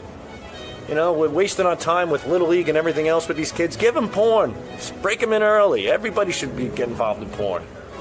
It's a wonderful thing. When my kids turn 18, I'm going to mount webcams in their rooms, and we're going to have my son fucks hot chicks at school.com. Wait, that's really wrong. I'm going overboard here. But you know what I mean. Everybody likes porn. Even women who say they don't like porn, they like porn. How can you not like porn? You're married to an old, fat, schleppy, sweaty, hairy pile of wet shit, and you don't want to see some nice young stud with a raging hard-on come into the room and fuck a chick? Sure, you're going to get off on it. You won't admit it, but it's in the back of your head. Take those feelings, bring them forward, man. That's what porn's all about. It's about making you feel good, and it's safe and it's healthy. Look at me. I'm safe and healthy. I think. Have to see a urologist today, but aside from that, I'm good. All right, we're done. Take care, enjoy your porn, and share your porn ideas with me at horsetoothjackass.com. Bye, kids. So you excited to be back? It's been a while. It's been a bit. I'm really looking forward to it. So anything else? Anything else new? Does anything else need to be new than my masterpiece? All right, man. We'll see you in a little bit. Okay, man. Looking forward to it. Quentin Tarantino's coming in today. Oh, that's cool. He's got a new movie called Inglourious Bastards, Basterds. Don't ask me why it's spelled that way. Well, we can find out today. I don't think he has an answer. Oh. Maybe he didn't know how to spell bastards? Maybe. That would be great. But anyway, you mean maybe he's like... what's your comedian friend? Bob Levy. Bob Levy. Yeah. My comedian friend. Bob Levy. Can't spell. Yes. Pulp Fiction was originally P-H-I-C-C-I-O-N. Yeah, someone put it through the spell check. But, it's funny. They said, would you go to a screening of the movie? I said, listen, I'm pretty tied up. I can't get out at night to see a screening of the movie. I said, all right, we're going to give you a screener copy of this movie to watch over the weekend. So they send you out the screening copy. And, obviously, and I don't blame them. They're paranoid about it being copied or ripped off. But I think with me, I'm a pretty safe bet. But they send you a copy of the movie where I put in the DVD player. First of all, across the entire top of the movie is Howard Stern. You see my name throughout the whole film. Howard Stern, property, blah, blah, blah. So the entire top part of the movie is cut off. Then I notice they intentionally, it's not high def or anything like that, they intentionally give you a blurry copy. Jeez. So you can't really see the movie all that well between my name. They must think this is a great film. Yeah, I mean, they carry on with this. I'm never doing this I'm not doing it You're anymore. not asking anymore. No more, because they give you such a poor copy of it that it's not an enjoyable experience. And then across the bottom is, most of the film is subtitled. Oh. I'd say about 70% of it. And the subtitles are fine because but when they're blurry, they're hard to read. So the subtitles were blurry, too. The whole film was blurry. It's odd that a director would allow someone like you to see a film like that. I don't think he knows that. In other words, I bet he'd be livid. He would. Yeah. Because, I mean, listen, I understand. This is way too many obstacles to seeing a film. And it's so ridiculous because I know that they give out screening copies to a lot of people that are high def and all this, but okay, listen, I'm not going to whine about it. I just thought it'd be nice to see the movie before the guy came Before in. he came. Well, by the way, I love the movie, despite all Even the with obstacles. all of this going on. I thought it was great. I'm dying to see it. Really enjoyed it. Brad Pitt was good in it. There's a guy who plays a Nazi who is just an amazing actor. I don't know his name. You don't know him? Don't know him. You probably would. You know everything about the movies. I don't know anything. But I really enjoyed the movie. And Oh, that's great. I'm glad to hear that. it's a bunch of Jewish guys. It's a fantasy, a bunch of Jewish guys in World War II. That's what I said. It sounds to me like how we wish the war had gone. Yeah, right, exactly. Or at least part of it. You got Jews scalping Nazis. I mean, it's like, and Jews beating Nazis in the head with baseball right, now bats. we're getting, what we're getting in the movies, because Defiance has Jews fighting back. We're getting the Jews fighting back movies. Yeah, by the way... And you sit there and you go, gee, if only a couple of Jews picked up some guns, maybe they could have blown a fucking head off a Nazi or two. Right. But, at the time they figured, well, this isn't going to be so bad. And These are the civilized people. It won't be bad. You need a gun. Unfortunately, there were no guns around in Nazi Germany. Unfortunately, 60 years too late, all these fantasies. Yeah. But, and by the way, Nazis always seem like buffoons, like so easily beatable. Yeah, well, that's not true, unfortunately. Yeah, they weren't so easy to beat. But the fact of the matter is, the movie was good. It was fun to watch the movie, and but boy, oh boy, they sure make it hard to see. I mean, I tell you, You got to go see the movie again now and really enjoy it. I guess, or maybe I wouldn't enjoy it as much. I don't know, All but the obstacles. Quentin Tarantino is a big shot. He is a film director. He gets to go to all the parties. He probably bangs the greatest chicks. Is he in the system or is he outside? He's in the system. He could say he's a rebel, but he is in the system. All right. Hey, man. Hey. Quentin, great to see you. Good to see you. The couch is throwing me, though. I'm always used to the big butcher block. This couch is an updated couch. You should be more comfortable. I think you're going to look better Sit back, on this relax. couch. Let me see. There you go. Okay, cool.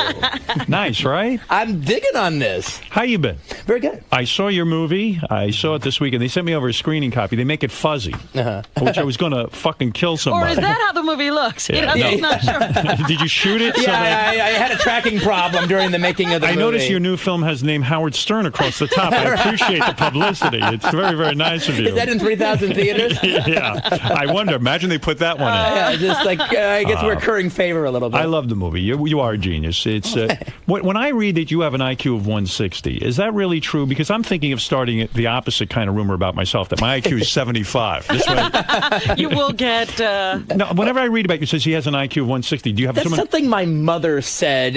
You don't even know if it's true. I don't even know if it's true. Because why are you wasting your time making movies? You should be really applying. Yeah, like create a cure for cancer. Right, I mean, exactly. these movies. But the funny thing is that, Gary even said to me a couple of years ago, let's press release that you have an IQ of about, let's give you a 155. Yeah, who's going not to as high as challenge you? you. They're not going to test you. And I say, no, Gary, tell everyone my IQ is super low. I think that would be really cool that a And then retarded they'll guy... forgive you. A retarded guy, basically someone who has, minimal intelligence, got this far in life. And no wonder he does the Well, things it's the little idea of like, say you're older than you actually are. So people go, well, you look great. That's right. People go the opposite way. It's so wrong. This movie, I like this movie a lot. I think you got a winner on your hands. Oh, thanks. But what gave you this idea that, Jews would be scalping Nazis and fighting back? I mean, come on. It's wonderful to watch Jews fighting back and scalping. Exactly. It's a fantasy. It's about time, Yeah, actually. exactly. It's nice but to it's see. a little too late. And why did you cast Eli Roth, who used to guard my door? Do you know this Yes, story? I know the story, When actually. I was shooting Private He's Parts. a director. actor, though. Why didn't you cast me as Jew Bear or whatever? Yeah, the Jew Bear. The Jew Bear. Why wouldn't I have been busy, man? Busy for you? No way. Come on, stop it. You could change my life like you did Travolta's. Well, one of the things is because Eli does a fantastic Boston accent. That is almost an impossible accent to get unless you're from there. I could never do that. Do you? You still in touch with Travolta? Does he? I mean, you did change his life. Oh yeah. No. We it's, you know how it is when you're running around doing stuff. We talk to each other every couple of years. You don't survive something like your son dying the way what just happened to him. Yeah. I feel awful for the guy. Oh, I mean, and especially because I knew how. I mean, everyone loves her for the most part, but I mean, I know how important his son was to devoted him. to his son. Exactly. And but did you make a phone call to Travolta after something like that happens? I'm bad at that stuff. I'm kind of emotionally immature when You it comes to didn't do stuff it. like that. You didn't make the it call. happened. It happened when I was in Germany, and I actually heard about it. Actually, like way after the fact, to tell you the truth. It wasn't like I heard about it, oh, this happened last weekend. I heard about it way after the fact, and I was still in Germany. And truth be told, I haven't called him. You still haven't called him? I still haven't called him, no. You could send an e-card, one of those e-cards where something. Where I mean, you acknowledge get a this. gerbil on the cover and it talks to you. Yeah, they're talking gerbil. I'm so sorry. No, but seriously, because when you make these movies, and especially when you make a movie with Travolta and you change his whole career, which I mean is unbelievable. You see, I fantasize that you guys are close after something like that. But I guess after the movie, you kind of just go your separate ways. No. It's not quite like that. I mean, the thing about it is, you're really close. But the thing is, especially in a thing where you're making movies where, like, you could be spending 8 months in Cairo for all you know, or this place or that place. You see each other, but you see each other every couple of years or something, or you go out of your way to, like, hey, let's get together and let's have dinner, or let's have a bottle of wine or something, and you make sure that stuff like that happens. But it's not like, oh, I can just call him up and say, hey, meet me at the corner bar. It's not like that. Yeah, it's not. Yeah, I mean, it could be like that if we happen to be living in the same town and I'm not working and he's not working. See, your casting decisions are really interesting to me. Like, sometimes you'll pick someone like Travolta who was basically sort of washed up. I mean, people forget that. When you chose him, it was kind of like, Travolta, you got to be kidding me. Yeah, that was kind of the big thing at that time when I was doing it was people were like, what, the guy from Welcome Back, Kotter? Oh, man, he's over. He's done. Right. I mean... Did you consider him for another movie before that? No.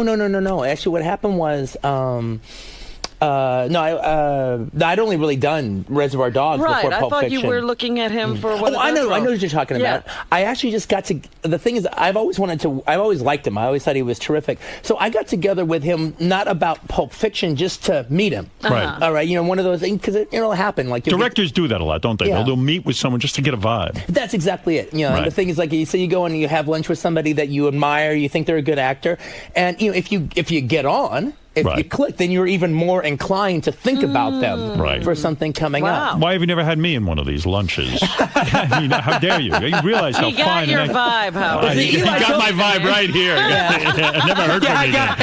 Why do people meet with me? There's no investigation I need to do. Yeah, why do people meet with me and do no further investigation required? What is it about me? The shades, the big nose? I mean, what does it to you? But, it's so interesting to me. Now in Inglourious Bastards, you got Brad Pitt. Which, when you get a Brad Pitt to be in your movie, you go, yeah, eureka, because this guy's box office gold, right? I mean, but to convince the guy, and I don't know if this is true, you go, like right after his twins are born to Angelina Jolie, you're like almost in the hospital with him. Yeah, she was in the hospital when I went to visit, She's in the hospital. Where do you go to visit him? At the house? Yeah, I went to his house in You get invited in to the house? Yeah. In France? In France? Yeah. Is that where she gave birth, in France? Yeah, No, what do? You pick up the phone and you say, hey, Brad, I got a new movie. No, actually, I'll tell you exactly what happened. Me and Brad didn't really know each other. We just seen each other from time to time. Right. And, I knew he wanted to work with me and he knew I wanted to work with him. So that was out there. Right. And just, it has to be the right thing. So hopefully that'll happen one day. Maybe it will, maybe it won't. And I'm writing the script, and I'd start thinking, well, Brad could be terrific for this role. And I would never have thought of him for that role. Well, that's he what was makes the you only great. person I could think of. Wow, actually. and he was quite good in it. Yeah, normally his situation is, I'm proud of my second choice or my third choice, and I might even end up preferring my second choice because it's a whole different movie than the one I made in my head. Yeah. But to me, he was so kind of nailed that character so much in my brain that it was like there was no second or third choice. It would have just been a different character with somebody else. He's a good actor. I like him. so. I think he's thought fantastic. Interview with a Vampire was terrific. Well, right? yeah, well, I actually also think that I'm working with him at the best time. Right. To work with him. Because he's probably miserable with all those kids, and now he'll give you 100% because he doesn't want to go home, right? No, is that what you're thinking? No, it's more the fact is like, now he's in his 40s. The pretty boy stuff is gone. He's still really handsome. Right. But that pretty boy stuff is gone. He can lead the bastards now. Yes, he could be the leader his of an iconic thing is really going. When he was really pretty, you wouldn't buy him as the guy leading a troop of men who were going to go behind enemy lines. There also is the thing, he's been around as long as I have. He came out with Thelma and Louise in 91. I came out with Reservoir Dogs in 92. There's also 17 years of being a star. That's right. And so it's a good collaboration. Mm-hmm. So you decide to you write this thing. The whole time you're writing it, you're thinking of Brad Pitt in this role. Oh, yeah. So what I do is I call up his agent because I know his agent is Uma Thurman's agent. I don't know that many agents, but this is one I know. You banged Uma Thurman, right? Let's be honest. Come on. I'm not going to talk about stuff like that on here. I'm not going to talk about stuff like that on here. Oh, if I could bang her. Oh, yeah. Come on. Let me smell your penis.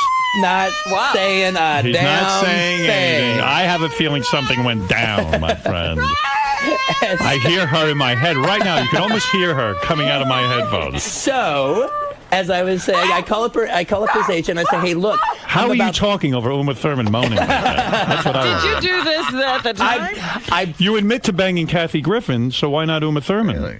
I didn't bang Kathy Griffin. You went out with her? I made out with her. You made out with Kathy? We did the thing. I never figure out your women choices, but we're going to get to that part of the interview. The map is covered. It is kind of all over the map. You had sex with Margaret Cho, right? And I got to tell you something, Margaret now. You're just picking people you see me photograph with and just figuring out that. Margaret is a sex freak. She's sexy, too. And she'll do it with girls, with guys, everything. She is like sexually so open. She's been on the radio, talking about it. Oh, yeah. No. She talks about her pussy a lot. Yeah. Is she the best sex you ever had? No. Really? Oh, well, who was it? Uma. No, it's nobody you Brad would Pitt. know. It's nobody you would know. Well, tell us her name anyway. She should be famous. I bet you Uma's cold in bed. Oh, stop. You know why? I'm not She's even. too good looking. Too good looking. You're getting dead air from me if you get further down this road. When they're that good looking, are they not as loving? Don't even quite stop trying to engage me. I will engage you. I'll get back to that. Now, get back to this Brad Pitt story, for example. So you called. Now, let me understand something. How long does it take you to write Inglourious Bastards? I came up with actually the idea a long time ago in the characters, but this last time when I wrote it and finished it, I actually wrote it in about 6 months. You write this by yourself? Yeah. You go off in a room somewhere and write this thing. You had it in your head, but you have to sit down and write it. Exactly, yeah. How do you know how to write these things? I mean, I can't figure this out. Well, that's what a writer does. You are a writer, right? Yeah. Okay, you admit it. Oh, I know. That's actually, I almost think that's my main thing. More than directing. In some ways, yes. Where do you conceive this idea from, Gloria? Like, are you standing in the shower? And a lot of good ideas always come to me in the shower. Well, I once wrote a fart joke. It was unbelievable. I'm standing in the shower, and I'm thinking how funny it would be to just fart into the microphone. Where do you come up with your good ideas? Is it just walking around and suddenly hits you? Well, usually, actually, with me, it tends to start with something just extremely basic. I like genre movies. Right. So I enjoy that. And I even like the idea of subgenres inside of genres. And so I thought of wouldn't it be cool to do a war film, but in particular, wouldn't it be cool to do a bunch of guys on a mission war film? Yes. Like those, the Devil's Brigade and the Dirty Dozen, that kind of stuff. And they haven't made anything like that for a while. But what was the fantasy that Jews would be scalping? Well, that was the next step. All right. So, the first step is, let me throw my hat in that genre. Right. All right. Then, bunch of guys on a mission. Well, who are the guys? Yeah. All right. And then I actually thought of what if it's a bunch of American Jews behind enemy lines doing an Apache resistance? That's the brilliance, right? That's the brilliance. That's what I think. Yeah. Do you think? Are you a religious man? Not really. Do you think the nature? Well, because who gets that thought? It's funny you say that because I'm not a religious man. Right. At the same time, if I am religious, it's about my writing ability. Yes. I do feel that there is. I consider it a God-given gift, even though I don't really believe in God. So I don't know what that means. I'm in the same confusing universe that you're in. Yeah. I believe in past lives, though. Do you believe in past lives? I'm not going to get that crazy. No, You're a little there'd what? have to be something out there if there were past lives. See, I don't believe in past lives, and then I'll go, that person's an old soul. Yeah. So it doesn't make any sense. Yeah, no, it's like it's contradiction upon contradiction. Yeah, and I go, you don't know what's training and what's society and what is. I know, what. and then I get a great idea, and I go, thank God. You know, I mean, so who knows what it is? So wait a second. So here we are. So now we come up with this great idea for the flick. Yeah. You sit for 6 months and you write it. Now you're done. Your dream guy is Brad Pitt to be a star in this movie. Yeah. You call up the agent, and what does the agent say? Fuck you? No. Actually, what he said, what I say is like, look, I'm gonna be done in about 3 weeks, right? And I've got this thing for Brad. Not only that, though, I'm not making it easy on myself. I need to go right away. I can't wait for him. You mean, in other words, you want to start shooting this baby right away because I wanted away. to be done in time for the Cannes Film Festival. Did you have the funding already in place? Everything? Yeah, I wasn't worried about that. I knew I had that in my back pocket. What do you mean you had that in your back pocket? Well, I knew I was going to make it with the Weinsteins, and I'd make a deal with somebody with a studio. What if the for Weinsteins foreign. didn't like the script? That's impossible. That was That's impossible when you're you. It's impossible that they wouldn't like the script. That's impossible. All right, get out of here now. Wait a second. So now you're telling me you write the script and you say, okay, I got to go meet with Brad Pitt. So they fly you to France. Well, no. But here's the thing, though, is like I'm creating a perfect storm for the word no. Right. All right, because I have all these things that have to work in order for it to work. And sometimes you're lucky and sometimes you're not. But this time it was like, Quentin, that's perfect. He's ready to work right now. Actually, the sooner the better. You would think Brad Pitt would have like 50 films lined up. Yeah, no, but actually, well, Brad's smart. That's one of the things about it is he does not back himself up like 3 pictures in advance because he wants to be available when good material comes his way. So that is a good move, isn't it? So a movie like that, Brad Pitt could do another Legends of the Fall and make a fortune. So you're not going to him with a big money offer, are you, on this? Well, it's a medium money. For him, it would probably be a medium money offer. It's still a lot of damn money. He's willing to. What'd you have to give him? Do you know?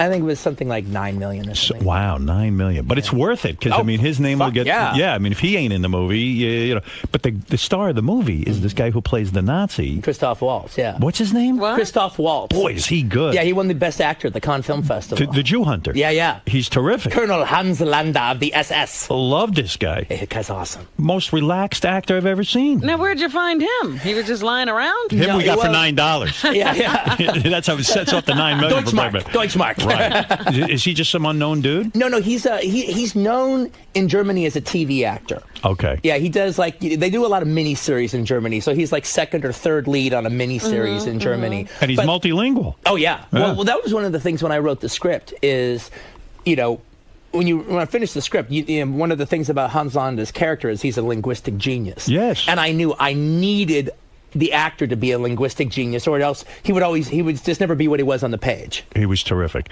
And so you get to the part where now you have to talk to Brad Pitt in person. Yeah, he likes the script and he wants to discuss it. Are you nervous approaching him? Because after all, he's become bigger since he married this Angelina Jolie. Here's the thing. I wasn't nervous about seeing Brad, but because I really couldn't come up with anybody else that I thought would have been as perfect a fit to play the role, I was a little nervous because I had nowhere else to go afterwards in my brain. So you, right. And also, there is a he has you by the balls in a sense. Well, it is a little different insofar as say, okay, I think Robert Forster is the perfect person to play in Jackie Brown. I'll be able to get Robert Forster. Right. All right. When all of a sudden Brad is the perfect guy, I could not get him. What would you have done if you had a backup plan? If Brad Pitt wasn't available, you only had 3 weeks for him to give you this window of time. Who would you have gone to if it wasn't Brad Pitt? Well, actually, I don't have to dig deep. So I never went there. I really kind of. You went there. No. You went there. I actually kind of believe oftentimes in just no fallback because you don't intend to fall back. There really was no fallback. You never said in your mind, Brad Pitt. I was going to get him. I was just going to get. I mean,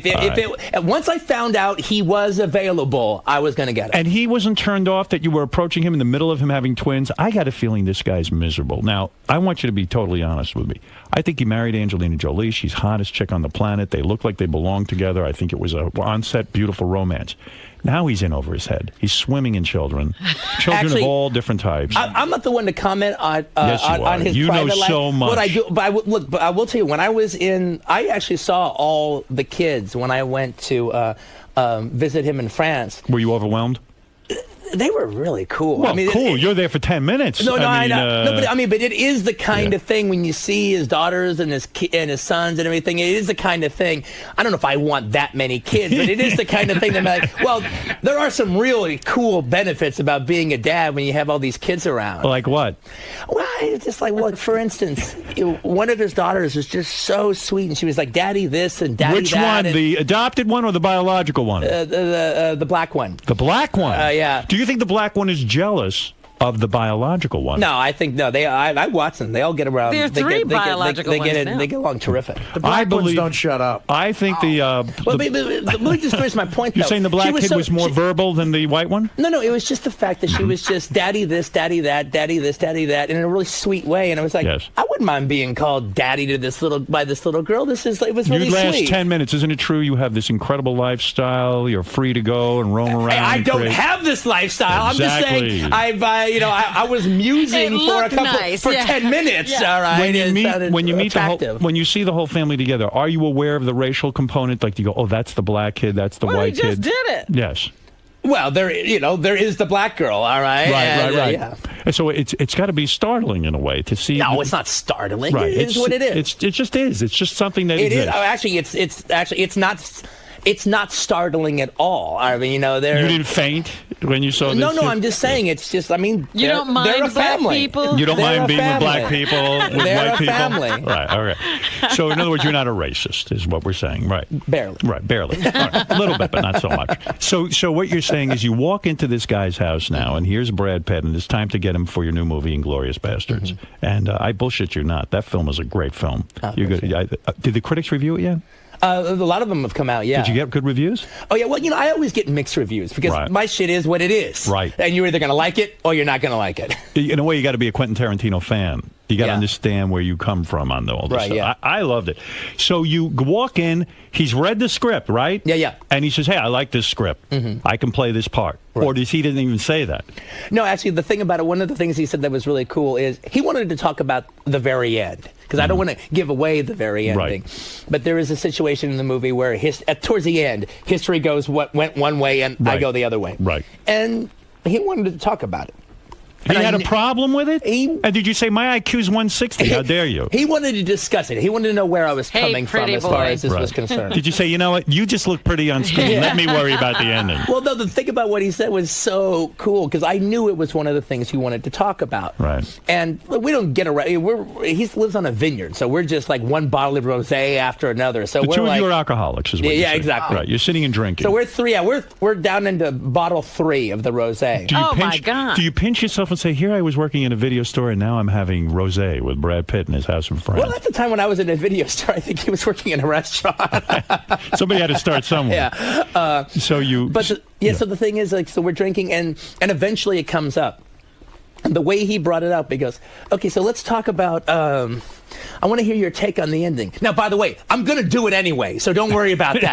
want to insult you. Yeah, so now, what's your take on that? Yeah. But I just thought that was really cool. It was just, okay, now we're going to bring up the controversial aspect. Oh, by the way, I'm in. I'm doing it. Did you, well, he was being nice, I think. Yeah. That's really good. He put you at ease. Mm-hmm. And do you think, does he say to you, why is the word bastard spelled B-A-S-T-E-R-D? Does he say things Actually, like that? he didn't bring that up at all. Now, people bring that up and you say, I have no idea why that I did that. No, I know why I did. I mean, it's an artistic stroke. Is that what that is? Yeah, it really is. Just changing that to describe it, to put it under the microscope is to take the piss out of it. Like when Abby Hoffman called America with a K or something. Yeah, or, when Basquiat took his restaurant bill and Elmer glued it to his painting. It's just, you don't talk about it. You just did it. Never bring that guy up again. Never heard of him. Okay.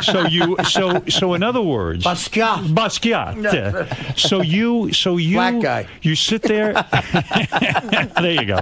You sit He's another there, black guy. Another He's black dead. guy. You sit there with Brad Pitt. Dead black guy. And does Brad Pitt, and he's going through this whole thing. His wife's having twins. Does she ever come home during this, Angelina Jolie, or She just had twins. She's in the hospital. She's in the hospital. Yeah. Don't you think he should be in the hospital with Angelina Jolie? He was with her all day. He was with her the whole day He's in the middle before. of the vineyard getting drunk. I mean, don't you think that's a little weird? I think the day you have twins, you'll be drinking about 5 bottles of rosé yourself. How long is this I meeting? hadn't thought about that. That's why we drink so much. How long is the meeting? Are you kidding? He's so free. Now, how is he able to drink while he's supposed to be watching these kids? They claim they have no help. You saw help, don't you? You saw help there, didn't you? There was they have nannies. They have some friends. Of Yeah. course, because there's no way this guy's getting through. This guy is the biggest box No, office he star. was actually. I mean, there was Come other on. people to help, but it's like he was taking care of the kids. He was involved during this meeting. Like the kids would interrupt and say, "Dad, I need you to do this." Yeah, I they need come to do and that." sit on his lap for a while, then yank him around, and he'd say, "Okay, now leave me alone for a while. I got to talk." You know? And who takes the kids when that you have to talk? Oh, There's actually, a nanny. they just go away for a little while. They just go somewhere. Yeah, but we actually hung out. I mean, I was. They there, listen to him. Yeah, I was there till like 3 a.m. or something. So we were all hanging out. And Hold it a second. The whole time you're at Brad Pitt's house, you're hanging out till 3 a.m. Don't you think? Do you ever say to yourself, maybe I'm annoying this guy? Maybe it's time for me to go home. That's not a dad kind of move to Yeah. stay up till 3 a.m. I don't stay more than I an flew hour. all the way to France. That's not the time you cut it short. All right. Are you with Brad Pitt the entire time? Like till 3 a.m? Yeah. What are you doing? You don't just stay there sitting and drinking. That's exhausting. Why not? Yeah, you say that like it's a bad thing. You know why I'm fascinated by this? Like people will come to my home, and I sit there and I go, okay, we spent an hour or two. Aren't Now we what do done we now? do? Can I go off and do something by myself? Well, it might be a little. Actually, with Brad, it wouldn't be different if I just came over to just have a drink and talk. Because every time he's come over to my house, we've been up until 3 a.m. or something. Really? I find that exhausting. No, we have a good. Does he ever say to you, okay, now I want to go to bed?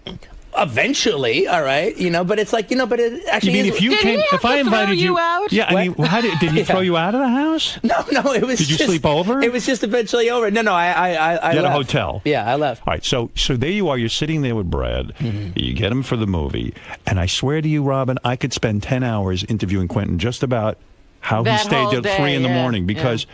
I don't know how to socialize like that. I But- would be but so. you- I would be. but I you, feel so. Howard- One sec. I feel yeah. so poorly about myself that I'd say, "Gee, I'm taking up Brad Pitt's time." He obviously. First of all, if he doesn't have that much help, how can he stay up till 3 in the morning? Those kids are going to wake him up early. That's what I was And going I'm to say. sitting- Right. This does not sound like a person who's taking care of kids. No, Who has time to hang out till 3 in the Quentin, morning all day. He's not taking care of children. I left no, I mean, Gary's there- dinner party in the middle of dinner because I felt it was enough. You know what I'm saying? I can't hang. No, actually, part of but part of the thing that was actually, that's actually that was cool about it. We didn't just sit there and talk about the movie the entire time. Part of it was also getting to know each other. We talked about a lot of kinds of stuff. But also, he had this cool little dune buggy kind of thing because he was going to show me around the grounds, and all the kids jumped in the car, and he gave me this big tour around, and the kids are all hanging out, and not only that, he actually has a recording studio on his property. That is the recording studio they recorded Pink Floyd's The Wall on. Wow. Really? Yeah, it's on the property. And he got a guy who runs the recording studio. How big a property is this? How many acres? It's huge. You have to drive around to see it exactly. all. No, it's a gigantic. He owns this property? Vineyard. It's a vineyard. He owns the vineyard. Yeah. And he produces wine. Truthfully, exactly. It's like a small little town. You know, it's funny with him, too, because I sometimes go, this guy apparently has a lot of money. But I thought he lived in New Orleans. But how many movies does he make a year? Like, he doesn't make that many. Like, he made your movie. That's a $9 million payday, but still, he's living like a $100 million lifestyle. Yeah, well, but he's like I said, he's been at it for a long time, you know, and it's him and Angelina Jolie as well. Do you get jealous of him in this sense? I'm talking about the economics of this now. Like, you don't get $9 million to write and direct the film. I get my money on the back end. No, understood. I do really good on But the you're back taking a chance on that. Let's say yeah, the but I'm movie happy. Look, it's my art, so I'm happy to take the chance. If I don't think, that's actually, I would rather take it on the back end where if we do well, I'm going to do magnificent. Right. Does Brad get a little back end taste? Of course. He gets a back end taste. He doesn't get my back end taste. No, let's hope not. I mean, after all, you deserve the big payday. Yeah, but where I'm coming from is like, if it doesn't work out, well, then I shouldn't get paid. Sure, you should. You put in a lot of no, hours. I do get paid, Right. all right? But it's like, Do you but I take don't a deserve fee? any more than that if it actually is a flop. Do you take a fee as a director and writer? Yeah, I you do, do. yeah. So you take a couple million on that. Yeah, but I don't take what I could get on the open market because I want it in the back. Believe me, they would almost rather pay me a big payday And they up take front. the chance. They Exactly. take all the money. So Yeah. you have ownership in the film. Yeah. All right. So now you get Brad Pitt signed up, and I still maintain that Brad Pitt can't. They have to have a lot of help. Who You can't put be the up till kids 3 in to the bed? morning. Who It's put not the a lot. kids It's to not bed? a lot. Who Who put the kids to bed? Oh, it was he The nanny. He has friends. They're not. It's not quite even a nanny. It's People? friends that have known him for a long time that are just also hanging out on the property and everything. Wow, like it's a that. whole different life than I could handle. I would like to have friends hanging out on the property, but then I want them to go away. You see, they're constantly there, and the fact that you can stay there and hang till 3 in the morning shows you're not a paranoid type. I mean, did you have a meal there? Yeah, we had dinner. You make duty in the bathroom? I went to the bathroom. Yes, You I did. Yeah. Duty number 2. I don't remember. I might have. I When you wouldn't were have making been a duty, weird about it. if when I you were did. making a duty and you were pitching Inglorious Bastards to Brad Pitt, do you say to yourself, "Oh my God, like maybe I'm going to stink this room up. I shouldn't be doing this"? Do you feel like you have to rush through your bowel movement, or can you sit there and read? I mean, I'm honest to God interested. You sit there and read. I mean, what do you do? Like, I think the only thing that would have been horrible if you did the thing where you go to flush it and the water doesn't go down, it goes up. Especially in France, that happens a lot. Yeah. So now you get Brad Pitt and you make the movie Inglorious Bastards, and you got a hit. I think. I think this one's a biggie. I'm pretty excited about it, actually. All right. And now, are you nervous with the box office now? When's it open? Next weekend? Yeah. Uh-huh. So Do you care nervous? about box office? Well, yeah. Sure I he wanted does. to be well. I wanted to do well, and in particular, I have to say, I really wanted to do in a weird way. Even more than for myself, I wanted to do well for the Weinsteins because I've been with Harvey for a long Right. time. They've and been this would good be to you, and this you've would be been a good to big- them. This would be a big deal for them. I hope so. Yeah, because And they lost their company to Disney. Yeah, so it's like, and I love the idea that I'm the guy bringing them back. Yeah, I love that yeah. idea. And Eli Roth, who you cast in the movie, he plays Bear Jew. He Yeah. plays one of the Jews who takes a baseball bat to Nazis' heads. It's a great moment in the movie. Great moment. I loved it. You met him at Lindsay Lohan's house at a party? No. It was when we started hanging out together. You went to Lindsay Lohan's house? Yeah, we were at a club, and she was saying, "Hey, we're getting together at my place. Do you want to come with us?" And we said yes. When you meet a Lindsay Lohan, do you think to yourself, okay, I could get her? Do you know, I mean, is there a reason, like, do you think, well, maybe I'll try and have her sexually? I mean, she's a little young, but... Yeah, you know what? I'm actually really not attracted to gals that young. You're not? No. Really? Yeah. But that's a slam So dunk. why are you going back to the house? I mean, isn't all of her friends are about that age? Yeah, it's just actually that's not really true. Actually, I don't know. I'm asking. Yeah, she's got some posse, and and they're kind of all over the place. But it's not. It's just about you're hanging out and you're in a club, and she goes, "Hey, we're all going back to my place. You want to come? Yeah, sure." Actually, but the funny thing about with Eli was the fact that. Especially then with Eli, I just didn't like writing phone numbers down. I never carried a cell phone with me. So if somebody says, "Hey, well, let me give you our cell phone so you can tell you how to get there," I would say, "Hey, Eli, could you take it?" And he would take it. So Lindsay Lohan thought Eli was my assistant. Would you? And then I just started calling him like he was like my low rent younger brother. All right, so he's Ernie Tarantino. Would you ever? You should introduce him as Ernie Tarantino. I did. We did for a long time. That was her thing. Hey, Ernie's here. Would you ever cast her in a movie? Now you're a director. You have to have okay, maybe she's bankable, but she's she has this unreliable reputation. You can't have nonsense on a film. Well, right? I can't have nonsense on the film, but but at the same time, if I worked with her, I'm sure she'd straighten up her act, or I wouldn't. But it's not even about that. I'm not even accusing her of anything. Well, I think she's a terrific actress. Right, she is. She's a good actress. Yeah. But you can't take a chance on some people. Don't understand that if someone's a nudnik and is a pain in the ass on the set, and they're going to hold you up, it's hard enough to make a film. If I thought that was the case, then I wouldn't. I wouldn't work with somebody like that. But I don't think that's the case with her. Would you put her in one of your movies? Oh, if I thought she was right in a heartbeat. I really think she's one of the best young actresses in America. Now, you say she's too young for you. What is your age limit on chicks? In other words, how young will you go at this point in your life? Would you date a 20-year-old right now? I would. I she wouldn't looks feel comfortable. gorgeous. I wouldn't really feel bigger comfortable tits than Uma Thurman. The whole thing. Dating. Go ahead. Like a girlfriend kind of thing. You don't date? I wouldn't. No, I would just. Look, a 20-year-old doesn't really have a life. I mean, understood. I've got a nice life. So if we're going to be together, you got to come with a life. All right. So how old? What's the minimum? I guess 25, 26. 25, 26. Then they start to have a life. But by that time, they've got a life. That's right. I like that. I like that. I'm just close. All right.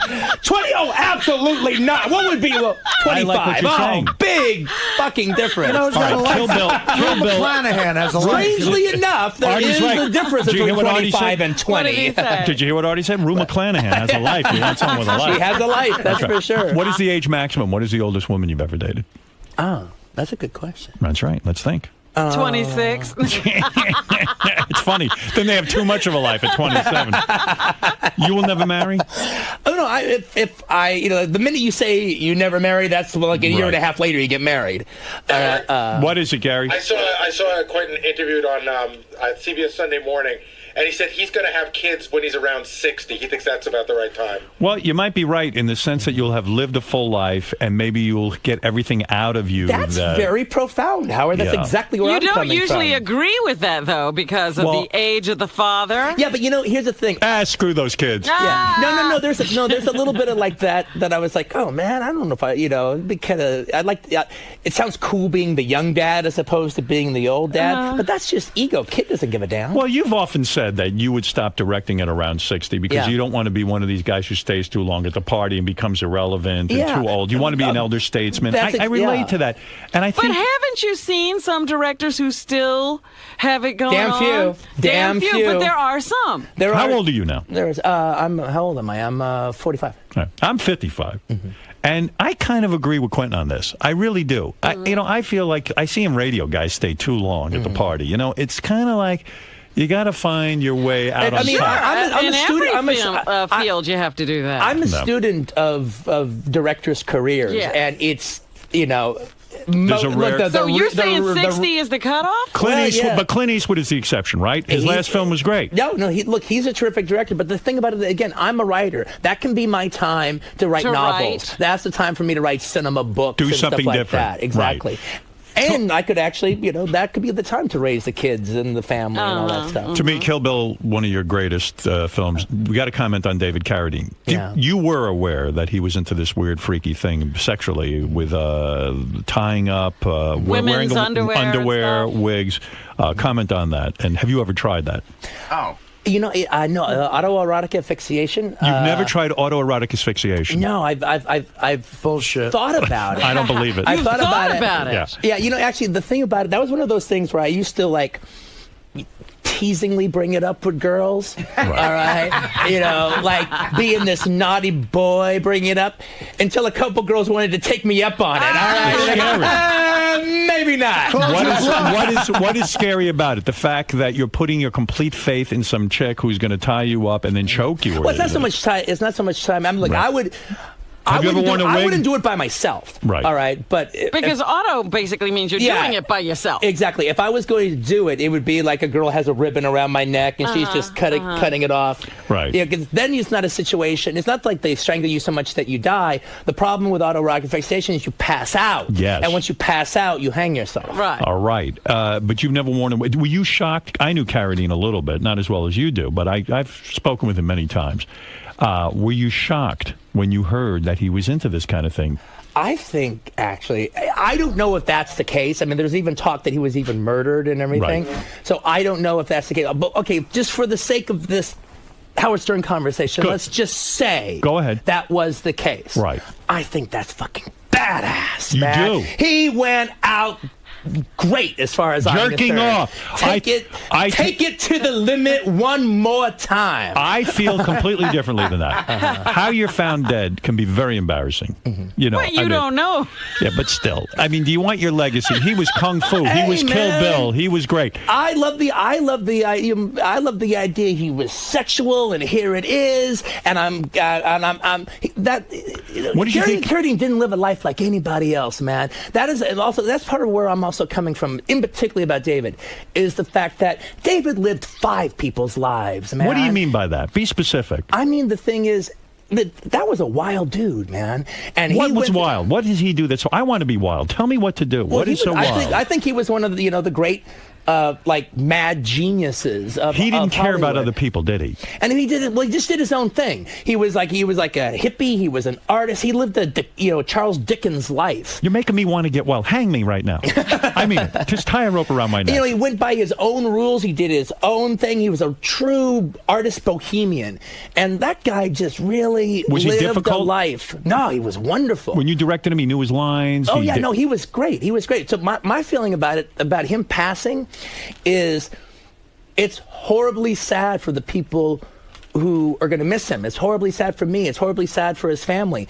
But as far as like going out with having lived a great life, man, he did it right. So you understand that's a fetish because you have a foot fetish, right? Admittedly. Do you really? Yes. I never said I had a foot fetish. You do. I never said You concentrate on feet. I admire feet. I admire legs. I admire ass. I'm a lower track man. All right, I like the same lower here. track.